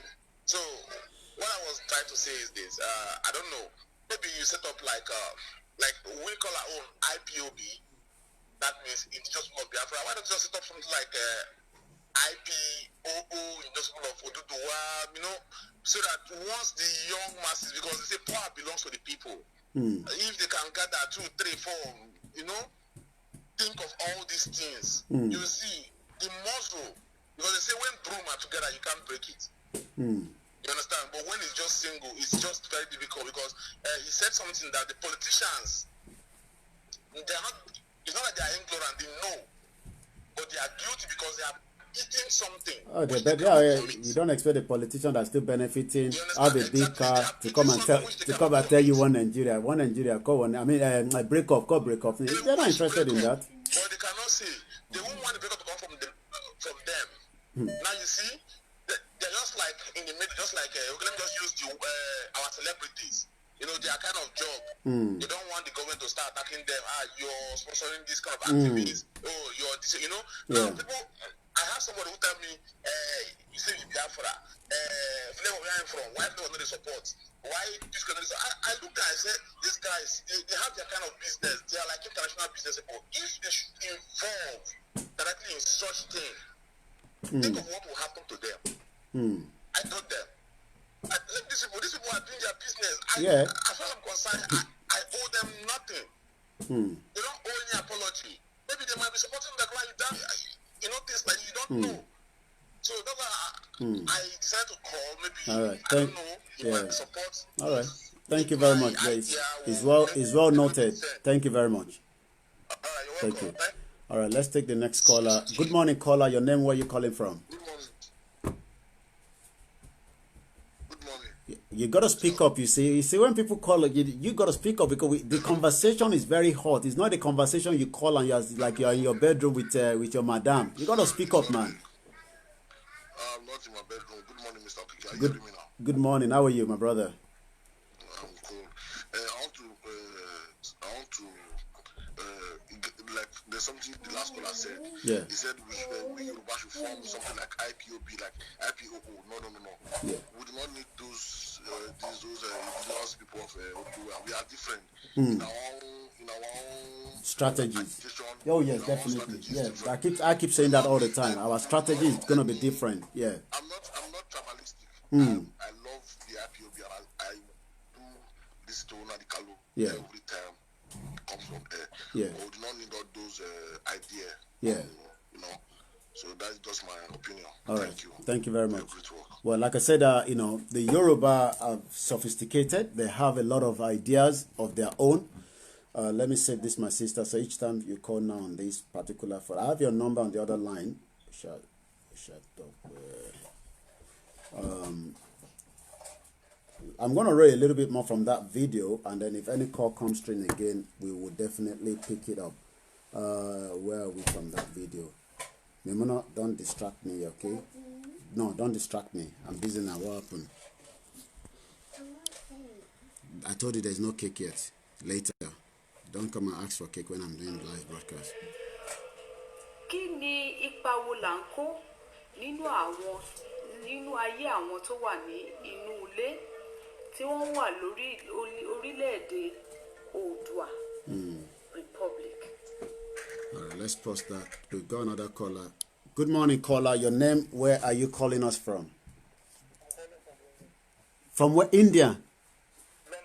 Oh, London. Okay, guys, I don't know. You guys have to speak up. That's why I was using the other speaker, but Mr. Francis was the one that let me disconnect that speaker because he wasn't stopping. So you got to speak up or increase your volume because if I can hear you, people cannot hear you. And we have a lot of people watching. Yeah, no, but I still can't hear you. I'm struggling to hear you. You got to speak up a little bit more. I want to make a little contribution to your program. All right, go ahead. All right. Actually, I'm Can't hear him very well. People talk about Nigeria. I'm going to have to put on the speaker because I can't hear him. Bluetooth mode has been on. All right, the go problem ahead. that only Yoruba, I keep saying it. If you go back to 2019 election, which everybody may support show where the major candidates That's right. are listening to arguing guys every time. I sit up with my friend as well, which Okay, I'll fast forward my sister. Yeah, go ahead, yeah. I believe that they are leads to the society, people that understand we are living in Western world, we see the way things work. We discuss, I explain to them support this show so that we can be able to talk people back home. All of them disagree with me. To be being like a sport. Yes, please continue to continue to share the video for us, please. Share, so that we can reach as many people. Also, remember to sign the petition. I'll let you come in trouble again, my brother. Also, remember to sign the petition. Go ahead, my brother. They believe to be a steward to Bola Tinubu, to be a steward to all these politicians, which they can be able to see something to eat. It's not only back home they do that. They do that in Europe as well. People in Europe as well do the same things. They still rely on these people back home to be stealing money and bring it back here to be what you call it.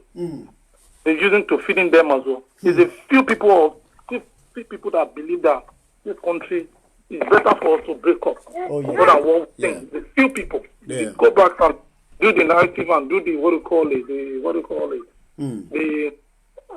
the percentage of people that still believe that Nigeria should work. There's a lot of them. Because what's in genuine, they're still eating out of it that's as well. That's the major problem. Most of them, they are eating.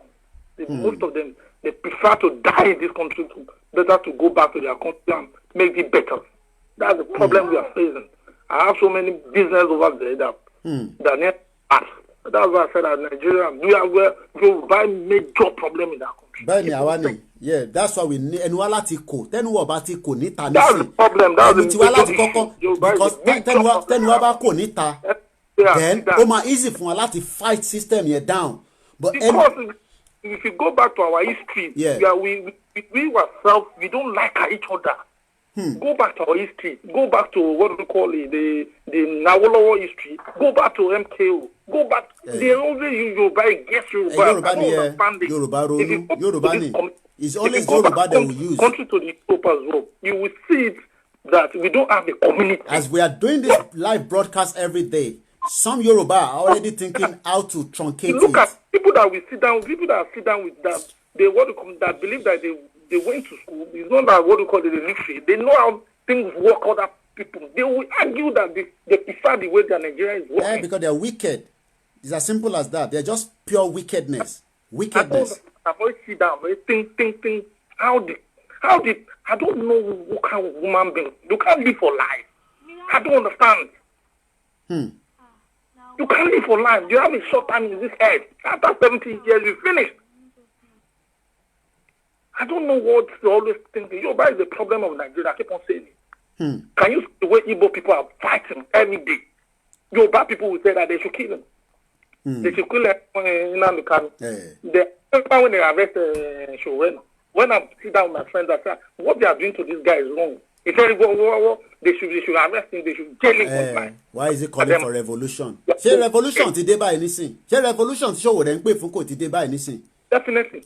Definitely. That country must divide because it's getting too much. I just received a video from Indian, one a Nigerian girl that had run mad kind of in India. I've been in this country over 20-something years. Can you imagine? I went to this Nigeria to invest. I invest by last penny then. Look, if I buy Nigeria business, I won't eat in this country. If you take 1 billion naira to Nigeria to invest, because the system is not there to allow you.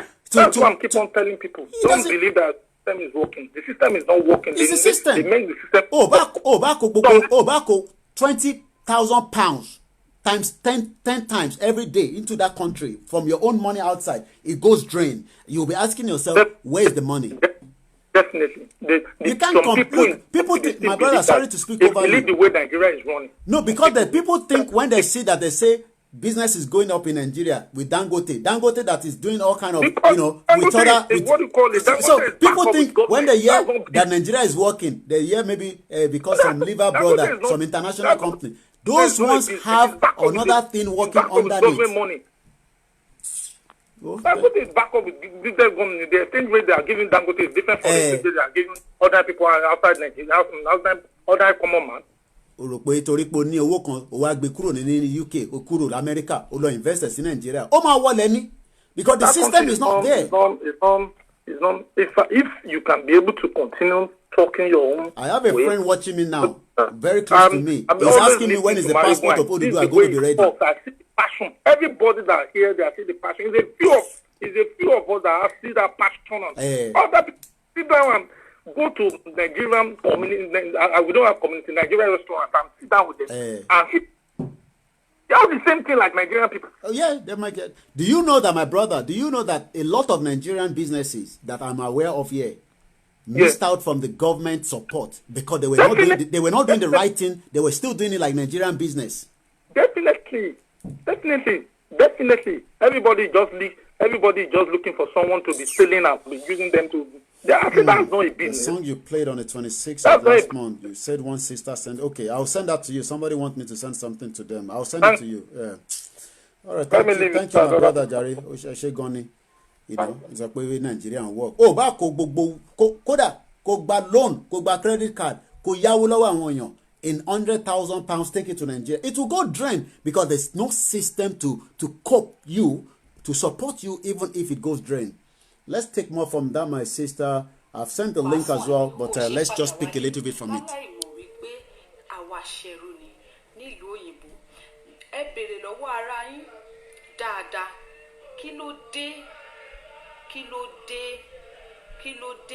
Ṣé ìlú òyìnbó sọ ó san àwa aláwọ̀ dúdú báyìí?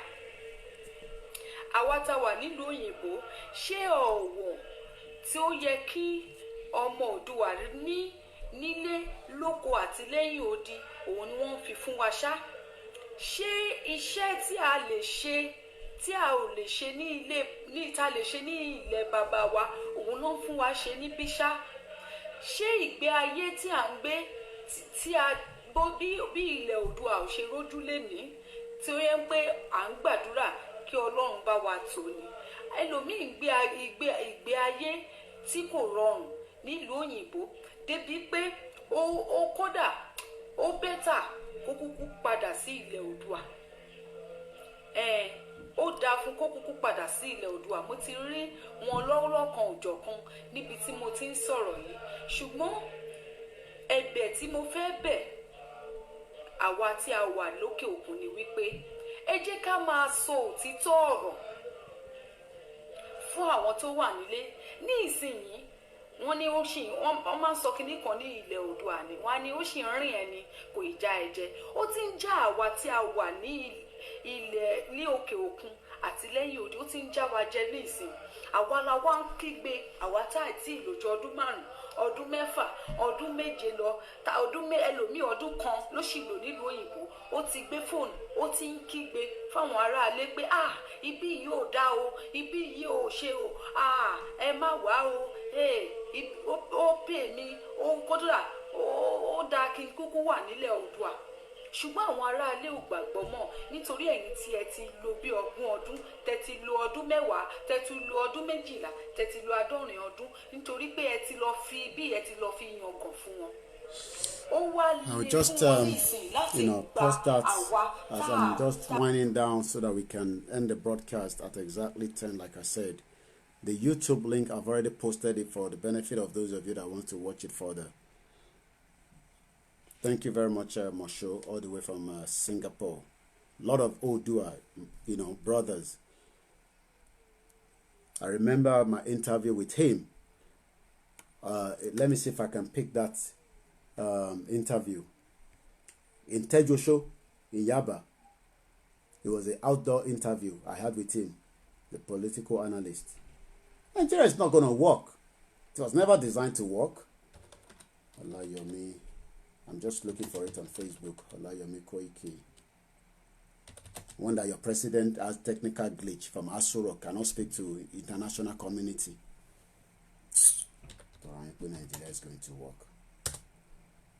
It's a failed country. Thank you very much, Citizen Ewa. I can see that you've already also reported. Okay, my easy for me to buy a lot to read by.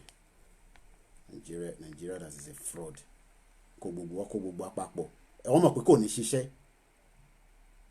And they want us to be like that.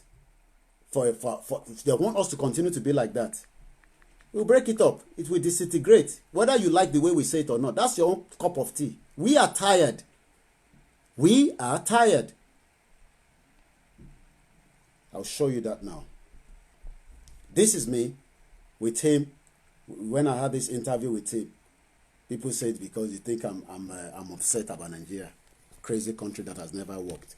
That day, I saw somebody, let me turn it. That same day, we were speaking to the radio station, right? That's the brother there. Did you see the date? 15th of November 2008. I met Mr. Koiki, the London live CEO of KOIKIMEDIA and Star Radio UK, on-air personality. I have the opportunity to be a guest analyst on his program. Let me increase that. Right?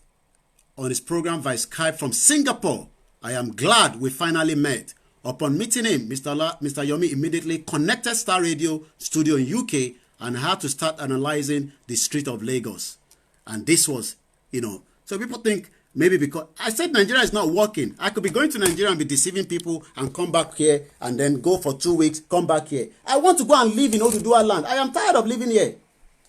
I am tired. You think because we come home and deceive, these people that deceive people that go home and look big and say they are big boys and big girls, because you have done a lot of job that have given you the power of the exchange rate, and you go back home and you say Nigeria is working.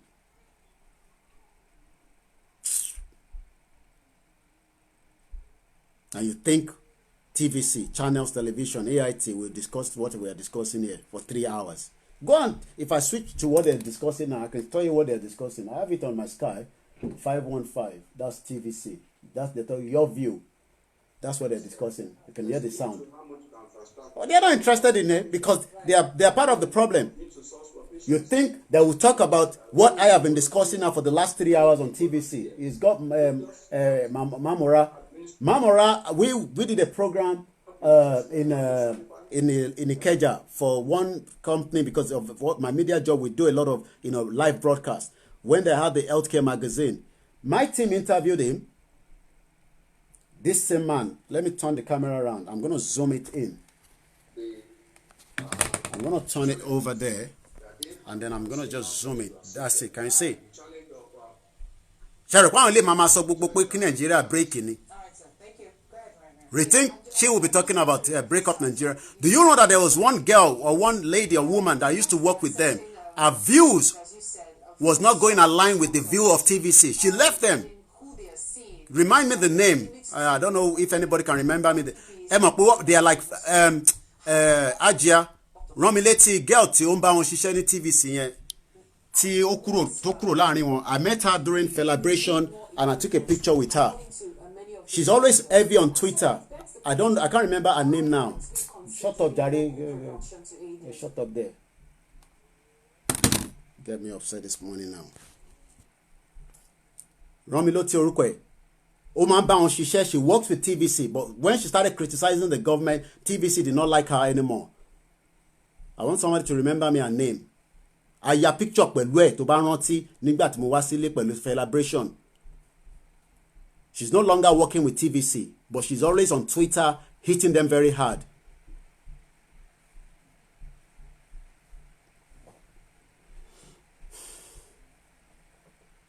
I call in times, no response. You mean TVC or my show? Or Lady Bright? I don't know where you called. Good ahead, Jumoke. Jumoke Alayode or something she's called. Okay, when you call now, you need to mute the device behind you guys, please. My caller. Because everything I'm saying is coming back. Good morning, caller. Good morning, Olayomi. Yeah, good morning. Yeah, I'm going to speak in Yoruba, okay? Because my English is not so good, it's poor. Go ahead. I'm going to speak in Yoruba. Yeah. Jerry, I'm for any advice, as somebody I love, as somebody I like, I watch your program a lot, and I like your style, but you're making a mistake. Okay. You are allowing non-Yoruba to take over your program. Emma Sorola, chances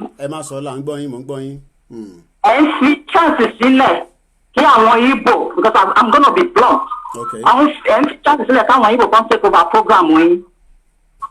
My own disappoints a lot of Yoruba people. Emma for one chance in you. Emma for one chance in you. Because any right thinking Nigerian, I want you to fair restructuring or, cutting off one fair. I can pretend any. Or you can pretend anyone fair. So they are using them, they are bringing them to your page to destroy your page, to make you look like a non-entity, to make the Yoruba struggle, go back there. And another thing is, Cherry, there are some things so you can put in the closet, you can suscita. I want to believe you're married. Any information so what's sensitive.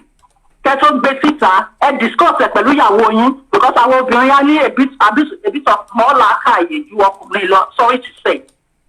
So I discuss it kettle basita. No program and all the chat because I stay long these days because of this Yoruba ODUDUWA thing. So I discuss it kettle basita because I want information over see about the suscita. I think so I was in entity struggle you then you work.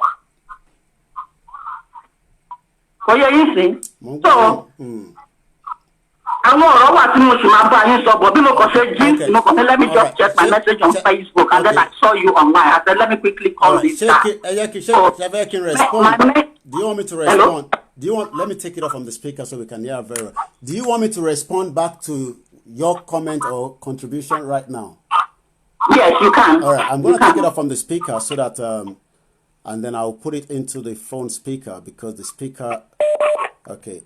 I won't take any call now because this is a very important contribution, but I want to take off from the speaker. Waiting for Perry. Okay, let me take it off first. My respond to Mombon is saying. Okay, let's now go look. Okay, I'll wait. Go me, man. Okay, let me say this first.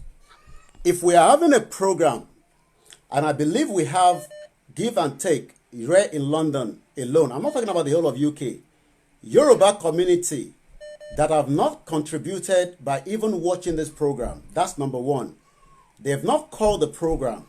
They have not even, they know, they are aware because everybody in the Yoruba community knows KOIKIMEDIA. What they have been doing is they have been speaking against me from the back. And I know because a lot of people that have called me have said all the community leaders have decided to disengage because of my agitation for a new Yoruba nation.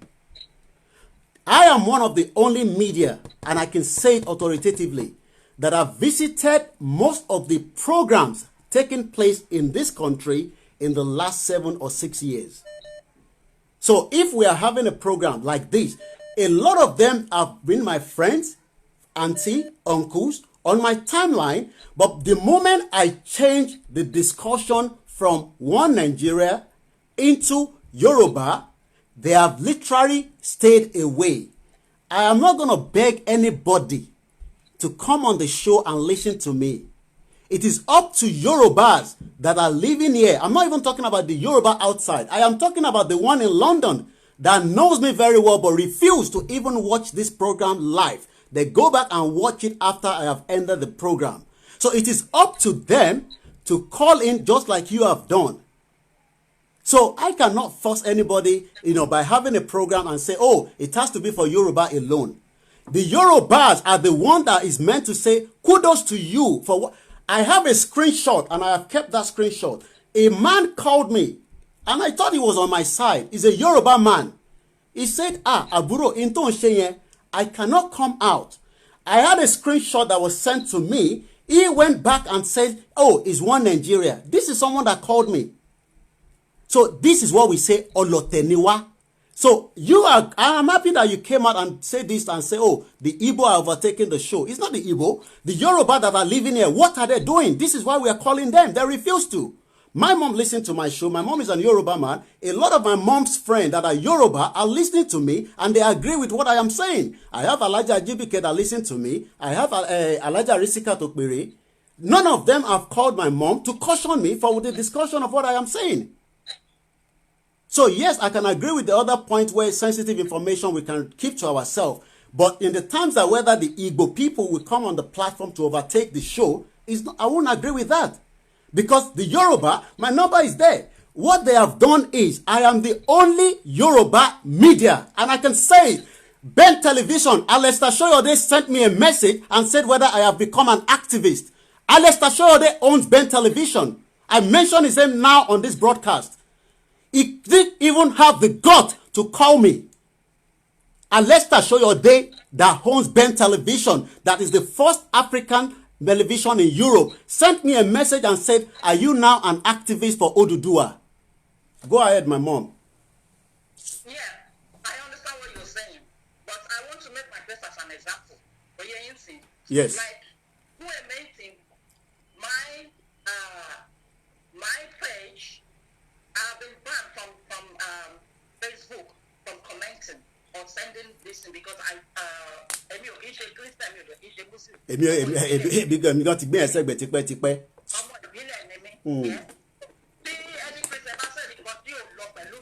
when I reply, they will not like it. And I was trying to enlighten some people. So it got, I think, overwhelmed with Facebook. Blocked me 2 weeks. Yeah. Page me was blocked for 8 days. So, and I just immediately find out through KOIKIMEDIA, Agboye ma. Agboye. Yeah. And I believe that there are a lot of people who face the same one that they may not face, like blocking my banning me from commenting on Sunday. So you have to put that as well into consideration. I say I won't take that on board, mommy. I say that I am one of the only Yoruba media that engage with the Nigerian Yoruba community in this country. I can authoritatively say that. But well, that, I mean, I've just even streamlined it as close to London. But what they have done is, the moment I started talking about Yoruba, what they've done is they've put away. They don't want to hear that. I spoke, yeah. Because they are still part of the government. A lot of them work with the APC, they work with PDP, and they are stakeholders within the... Okay. Yeah. Well, that's why, I mean, I'm here and I know what I'm talking about. Look, before any event within the Nigerian community takes place here, the first person they will reach out to is KOIKIMEDIA. They would ask me whether I want to come. Yeah. Yeah, because you just said that you are not in the system. You've been out of the system for 3 years. I am telling you, I'm telling you the present situation.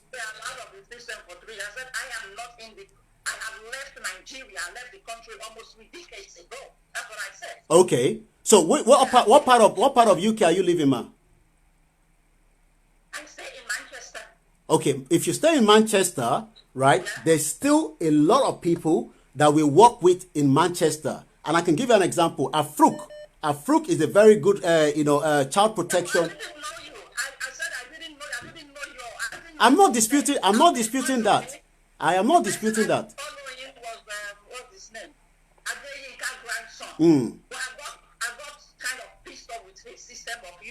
His own ways of agitation, yeah. Yeah, the agitation was kind of supporting a particular person, which didn't go well with me. Yeah. I don't like that kind of agitation. I want agitation where you bring all the Yorubas together. I'm not saying this person is Democrat, this person is this. We are all one. Benny. So I challenged him, and we quarreled, and I said, no, this is not the kind of person that you want. I would say that. Yeah. I would say that. We still have to respect ourselves. We still have to, protect ourselves. Oh, definitely. It's my own opinion. You might not say it that way. I am saying that the Igbo people are taking over your program. Okay, but yeah. Yeah. I know that Nnamdi Kanu, the Amazi, does not want Biafra. He's just coming people.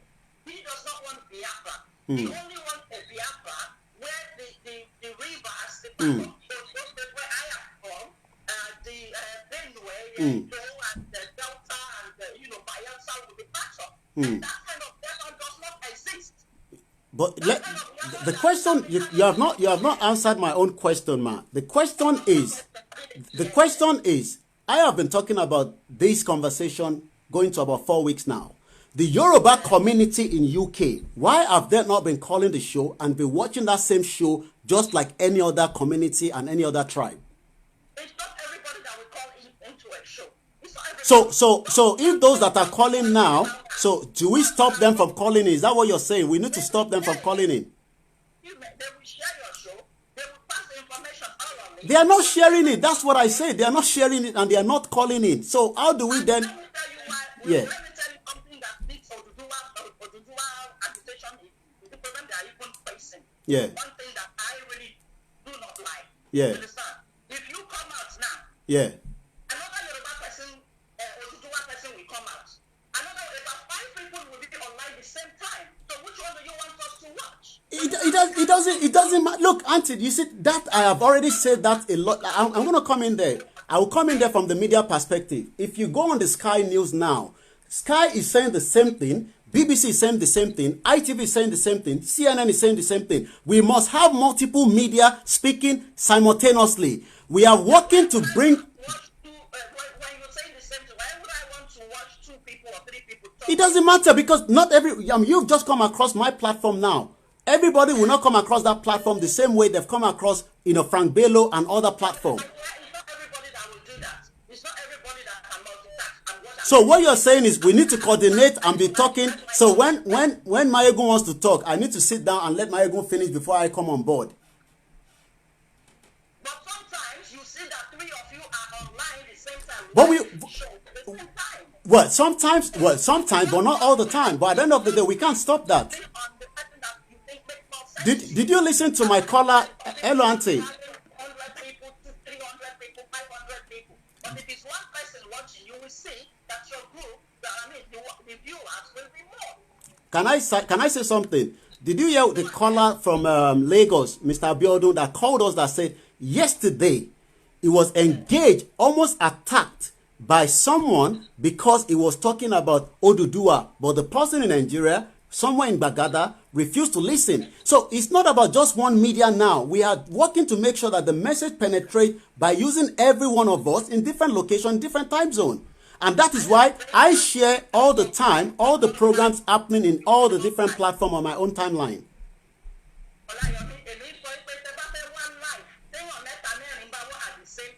Yeah. Okay. Okay. All right.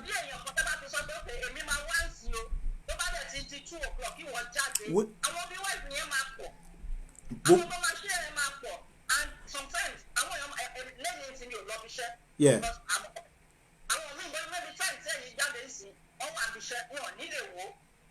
then another thing, I still maintain that stance. See, I want you back.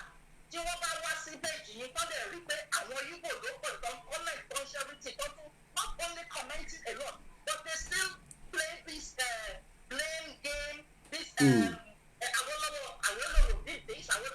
watched your program with that woman that was just trying to make your back look like fools. And when you only like your room come there, okay. And when you only like here, you was there playing the blame game and the innocent stuff and the victim cards. Yeah. My father was a soldier. Understand? But when you don't know, I was going to say they killed 100 million people. Why you fighting for? People must die for votes. And now you want Biafra, and you're bringing out what happened 60 or how many years ago, and put blame for Yoruba people. I was irritated personally. I didn't like that. I was just looking at that with my papa. But your number was not there. I couldn't comment. Okay. What my brother was just nonsense. Okay. Because he was criticizing grandson. But what is the difference between what grandson is doing and what Nnamdi is doing? Nnamdi bash Yoruba all the time on the stage. He almost caused chaos. He almost caused chaos in Lagos by saying that when any Igbo man goes to a church where Yoruba man is a pastor, that Igbo man is an idiot.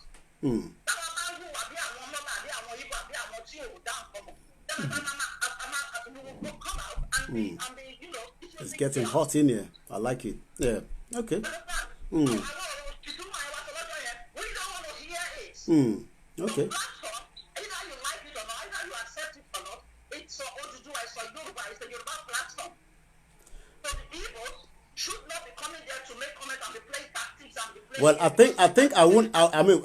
I won't agree with that anyway. But that is your own.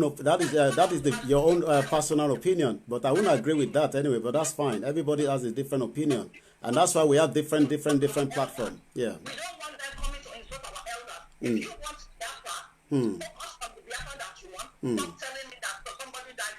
My father, I knew how my father died. He went to the Biafra war.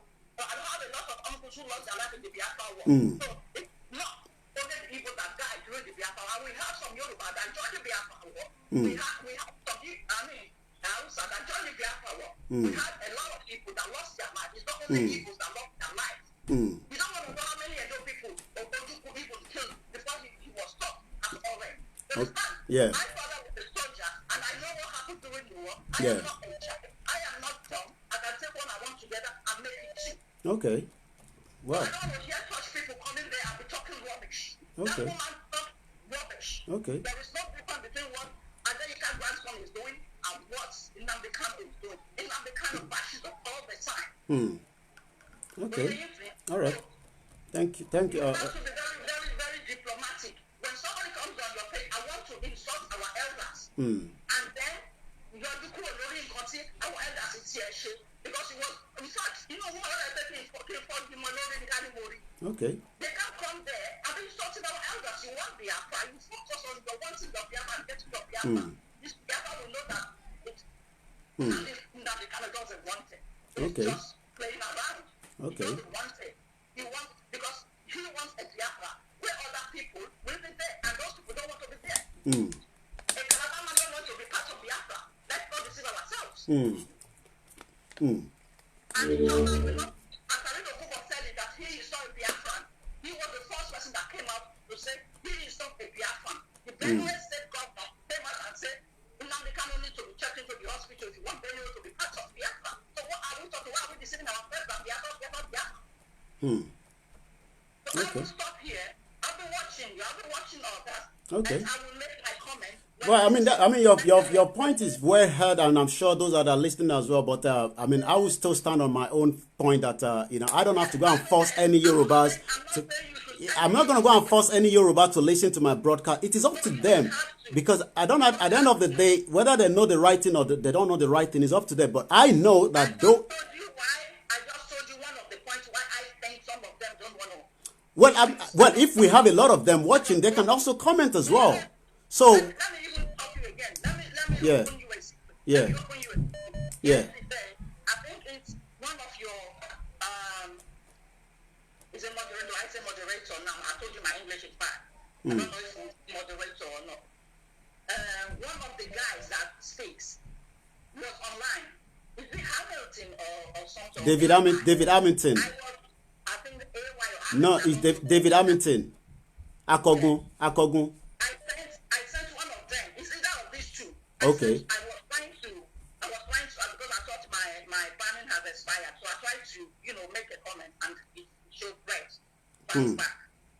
So I had to send him a message twice or thrice. I called him, he didn't speak. I heard the phone ringing. I heard the phone ringing, but it was a wrong number. Maybe it was his private number. So I had to send a message that, please, can you type your number there so that I can call it? I wanted to call it because somebody was making a silly comment. I've forgotten the comment now. Somebody was making a silly comment and I wanted to correct that. You understand? But he didn't pick it because it was obviously a private number. It was the number I saw on his Facebook account. So I'm not saying you should not allow Igbo people. I understand. I'm not saying you should not allow Igbo people to be on your page. But I'm saying when they start to play that we are innocent, you are guilty. When they start insulting our elders, I don't even like people. I don't like people insulting our elders. I don't like it. When they start acting as if we are the problem of Nigeria, or we are the one that caused the Biafra war. The Biafra war that's even took us back it will take us back 100 years if we remain in Nigeria. It will take us back 100 years because Nigeria is the only country that was not, developed by the international. It's getting hot in here, guys.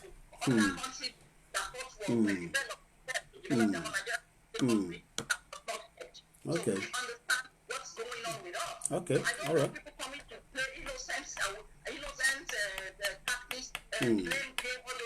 Okay.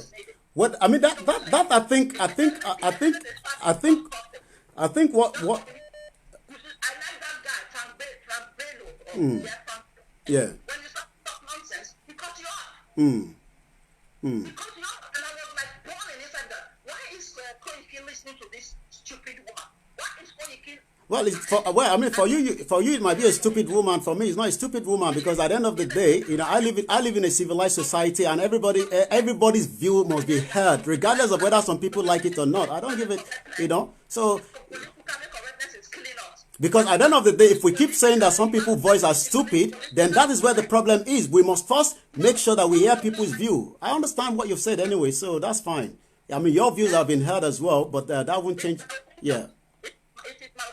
Oh, yes, definitely. And that's why I've allowed you to hear your opinion without disconnecting it. I think you are trying to be politically correct. I'm not trying to be politically correct. I don't have to be politically correct. At this time, we don't need it.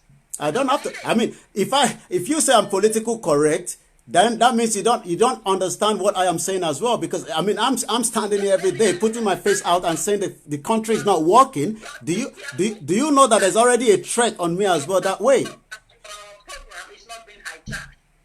Well, the program doesn't have to be hijacked. We have a lot of Yorubas that are living here outside in this country that have refused to listen to the program as well. We can't go and knock on their door to come and listen to that. That is their own cup of tea. We know it. I understand you. So, yeah. Yeah, but some of your point, I don't agree with it. That's as simple as that. Because at the end of the day, I live in a civilized society, and at the end of the day, everybody's view must be heard. During the campaign of the EU, we saw a lot of heated debate, even from the against and the for. So that is how, so it has to be like that. So and I have said it, I'm not Mayegun, I am not Frank Bello, I am not David Hamilton, I am KOIKIMEDIA, and mine will be different. It's as simple as that. But the message is, I want ODUDUWA. I don't have to go the same route with Frank Bello. Likewise, I have to go the same route with Heritage Television. That's why we all have different brands. I am not asking you to accept my opinion. Oh, yeah, you are. Yeah. I am not asking you to. But I have right to my opinion. And we have given you that opportunity to do that in the last almost 24 minutes. Because I love my Yoruba people. Likewise, I do as well. I don't want anything to truncate this trouble. Nothing is going to truncate it. We need to educate the people at home first. That's the most important thing. We are more worried about people that are putting comment and calling in. When we have people in Nigeria right now as Yoruba, where we should be focusing on and tell them that there's a problem looming, and that problem is what I am trying to solve here right now. You know how Nigeria is. Anybody that comes out and say, yeah, blah, blah, blah, blah, blah, blah, they will be arrested. So do we then keep short and then say nothing? So even if they're going to kill them and say, do we keep quiet and then say nothing? That's what we are doing here. It's not for us to talk because we are in this part of the world. It's not for us to talk we are in this part of the world. Yeah, but we are losing focus as well when we keep coming and say something like what you're saying now. But you have your opinion anyway. That's fine. What's happening to him? The one that went to Nigeria to do all that. We see what's happening to him. I watched somebody's program that was saying one guy was doing this and everybody started praying. We have to protect him. We have to do this. Adewale, I don't have to take people to take me serious. At the end of the day, it is up to individuals to call in and make their own point. So, but anyway, that's fine. Anyway, thank you very much for the call, and I think we've had enough of we've taken so much from you. My last one is Eshora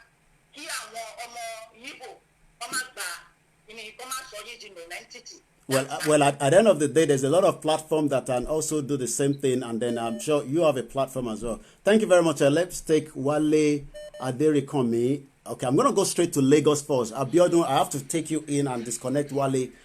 I'm sure you've listened to the... Wale, I disconnected you because I wanted to go straight to Lagos. Wow, I have to extend this broadcast now. Go ahead, Mr. Abiodun from Lagos. Thank you very much. Thank you very much. Oh, my phone is going cuckoo. shit. I gotta sorry. Quickly, go ahead. Oh, yeah, keep my charge phone later. Oh, yes, go ahead, please. Yeah, go ahead. Thank you very much, madam. Two things I want us to understand. Igbo people, they have been fighting for their freedom quite a long time. See somebody like Koiki, they were like, thank God, Yoruba wake up. Coming to this group, funny, not cool. You have to charge it properly. To speak out. In order to encourage the Yoruba people here. That common people, guys, I need to sit down and check this phone. 1 minute, guys. I need to go and get the extension lead. Yeah. This is a media. It's a door, it's a room that's free for everybody. I can say it. I've talked about this to more than 200 people. But how many of them are in this group? How many of them are calling? How many of them are coming? How many have put on one or two things that can help Nigeria? I mean, can help ODUDUWA, that put end to this useless call Nigeria we are in. You see, the truth of the matter is, you cannot force anybody to come in. Yoruba outside there, Yoruba here in Nigeria, they know that something is going on. Many of them were on the group. They were just listening and be watching. Many of them saying they are doing rubbish. Sorry guys, I wasn't charging that phone. Please permit me to speak Yoruba. I'm sorry for people that don't understand. My people can understand very well. Benny. Oh, yeah, me. Bluetooth mode has been on. Lock up some people, wasting some people's time because you want to talk to Yoruba people. How many Yoruba, even in Nigeria, even in the diaspora, take care of our serious. We don't appreciate ourselves. Why will you doing a program and I call myself your brother, your same Yoruba, and me in card family. People could go and subscribe, survive. So please, people, truly you really want Yoruba people. It's not Koiki that bring Igbo in. Say all your media and one sorry click and one like and one they join. Nibo la my brother and sister the same idea. Talking while lacking and not lacking no. That's why the civilization. Amari, but one they take it as nothing. Hello, me as a plan issue. Hello, me ani kilo de kon pẹ̀lú ẹ. Hello, me bobo ye to ba mu are awale. We don't know the meaning of freedom. We don't know it at all. When we come together, united, we stand divided, we fall. Nígbà tí ara ilé ò bá support ọmọ ìyá ẹ̀, tí ó support ọmọ Odùduwà ẹ̀, lẹ́yìn ẹjẹ́ kan àtọ́ support now. I don't know if I'm making sense. I'm sorry if you don't like what I'm saying. But if Yoruba afraid to support this move, let's see that they have been on it. They believe they are on it alone. And we are still in Nigeria. So, talk about the energy.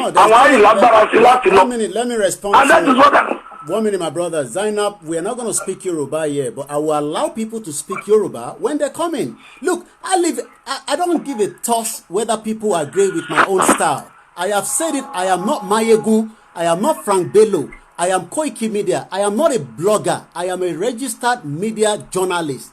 Platform. So I am not.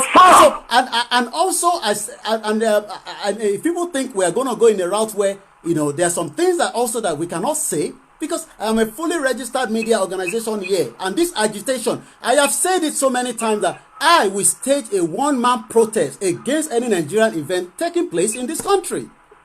I went to protest against the Chinese embassy when all those other people, I said it and I put it on the live broadcast again. Alester Shoyode sent me a message, the owner of Ben Television, asking me whether I am now, an ODUDUWA agitator. Ha ha ha ha ha. What does he mean by that? This was a presidential contestant. Go ahead, my brother Abiodun from Lagos. Thank you. So, please, the media, the KOIKIMEDIA, I believe, is all meant for Yoruba. But now we are fighting for ODUDUWA. I've used my brand to talk about. I've moved my own brand. Do you know what it means to move a brand? If we are talking of the ODUDUWA Republic, and we want more Yorubas to contribute to the program, let them come in their welcome place. Let them come in. And that's what I want to say. I can see the Igbo brother and sister on this forum that they see it as another opportunity for them. They are very happy seeing somebody like Koiki. Look, yesterday, I started a rewatch of Dr. Kemi Oluloyo. Some Igbo people don't like it. I don't give a toss about it. She doesn't believe in one Nigeria. She fights against Biafra. Doesn't mean I have to fight against her. Me and her, we communicate every now and then. I got 3 minutes for this broadcast to end. I will come back I want to please talk to people that comment. Please let us welcome every idea. Mind what you say when you are typing. Please and please very well. Please. We are for peace. But Yoruba, we are going. Thank you very much. ODUDUWA Republic is our target. God bless you all. Thank you very much. I got about 2 minutes before this broadcast ends. We're literally close to 4 hours. Facebook has already indicated that we have 3 minutes. So even if I take your calls, it won't be that much. I think we should have a part 2 of this broadcast. It's working. I won't take that call. We will have a part 2. It's quite interesting. Yes, I mean, when she talks about maybe sensitive information, even few of our callers have already said the same thing. The government monitors this kind of platform, not just my platform, and some sensitive information we should not hear on the View. Even somebody called us from, I think, US yesterday when I mentioned certain information. She said, no, KOIKIMEDIA, don't say something like that so that we don't give our, our brothers in that sector a kind of problem. But this platform is going to be different from other platforms. But the focus is we want ODUDUWA. That's as simple as that. There's no going back around that. Whether I am political correct or not political correct. So the most important thing is we are fighting for one cause. And when we start losing, and I can understand, there will be a lot of distraction. There will be all kinds of different things. We are ready for that. We are prepared for that. I have taken my own brand, KOIKIMEDIA, that I have tried to build, in a different way. People say to me, but you are one Nigeria before. How come you are now changing to ODUDUWA? That is what I believe in. And that is what we will continue to use this brand for. Whether people like it or not, whether we will lose jobs on this, whether we will not be invited to other events, it doesn't matter. But what matters to me is we have a big task in our hands that we need to deliver. Facebook is indicating I have 3 minutes left. So I'm just trying to wrap it up so that we can. And I won't take calls because if I take calls, it's going to take over the time. So one thing is, whether the Igbo people are here. Look, I just had a caller that listened to us in Plateau State that sent me a message. These are people that we want to hear their voice as well. He sent me the voice note. You guys will be able to listen to it at the beginning of the conversation. And he said to me, I still have a lot of information to give to you so that it can be able to also help us because we are the one facing the brunt of this problem. So it's not about, yes, people might not agree with some of the truth and the bitter of what has happened in the history. Should we move forward? Yes. Should we not talk about the history? We won't.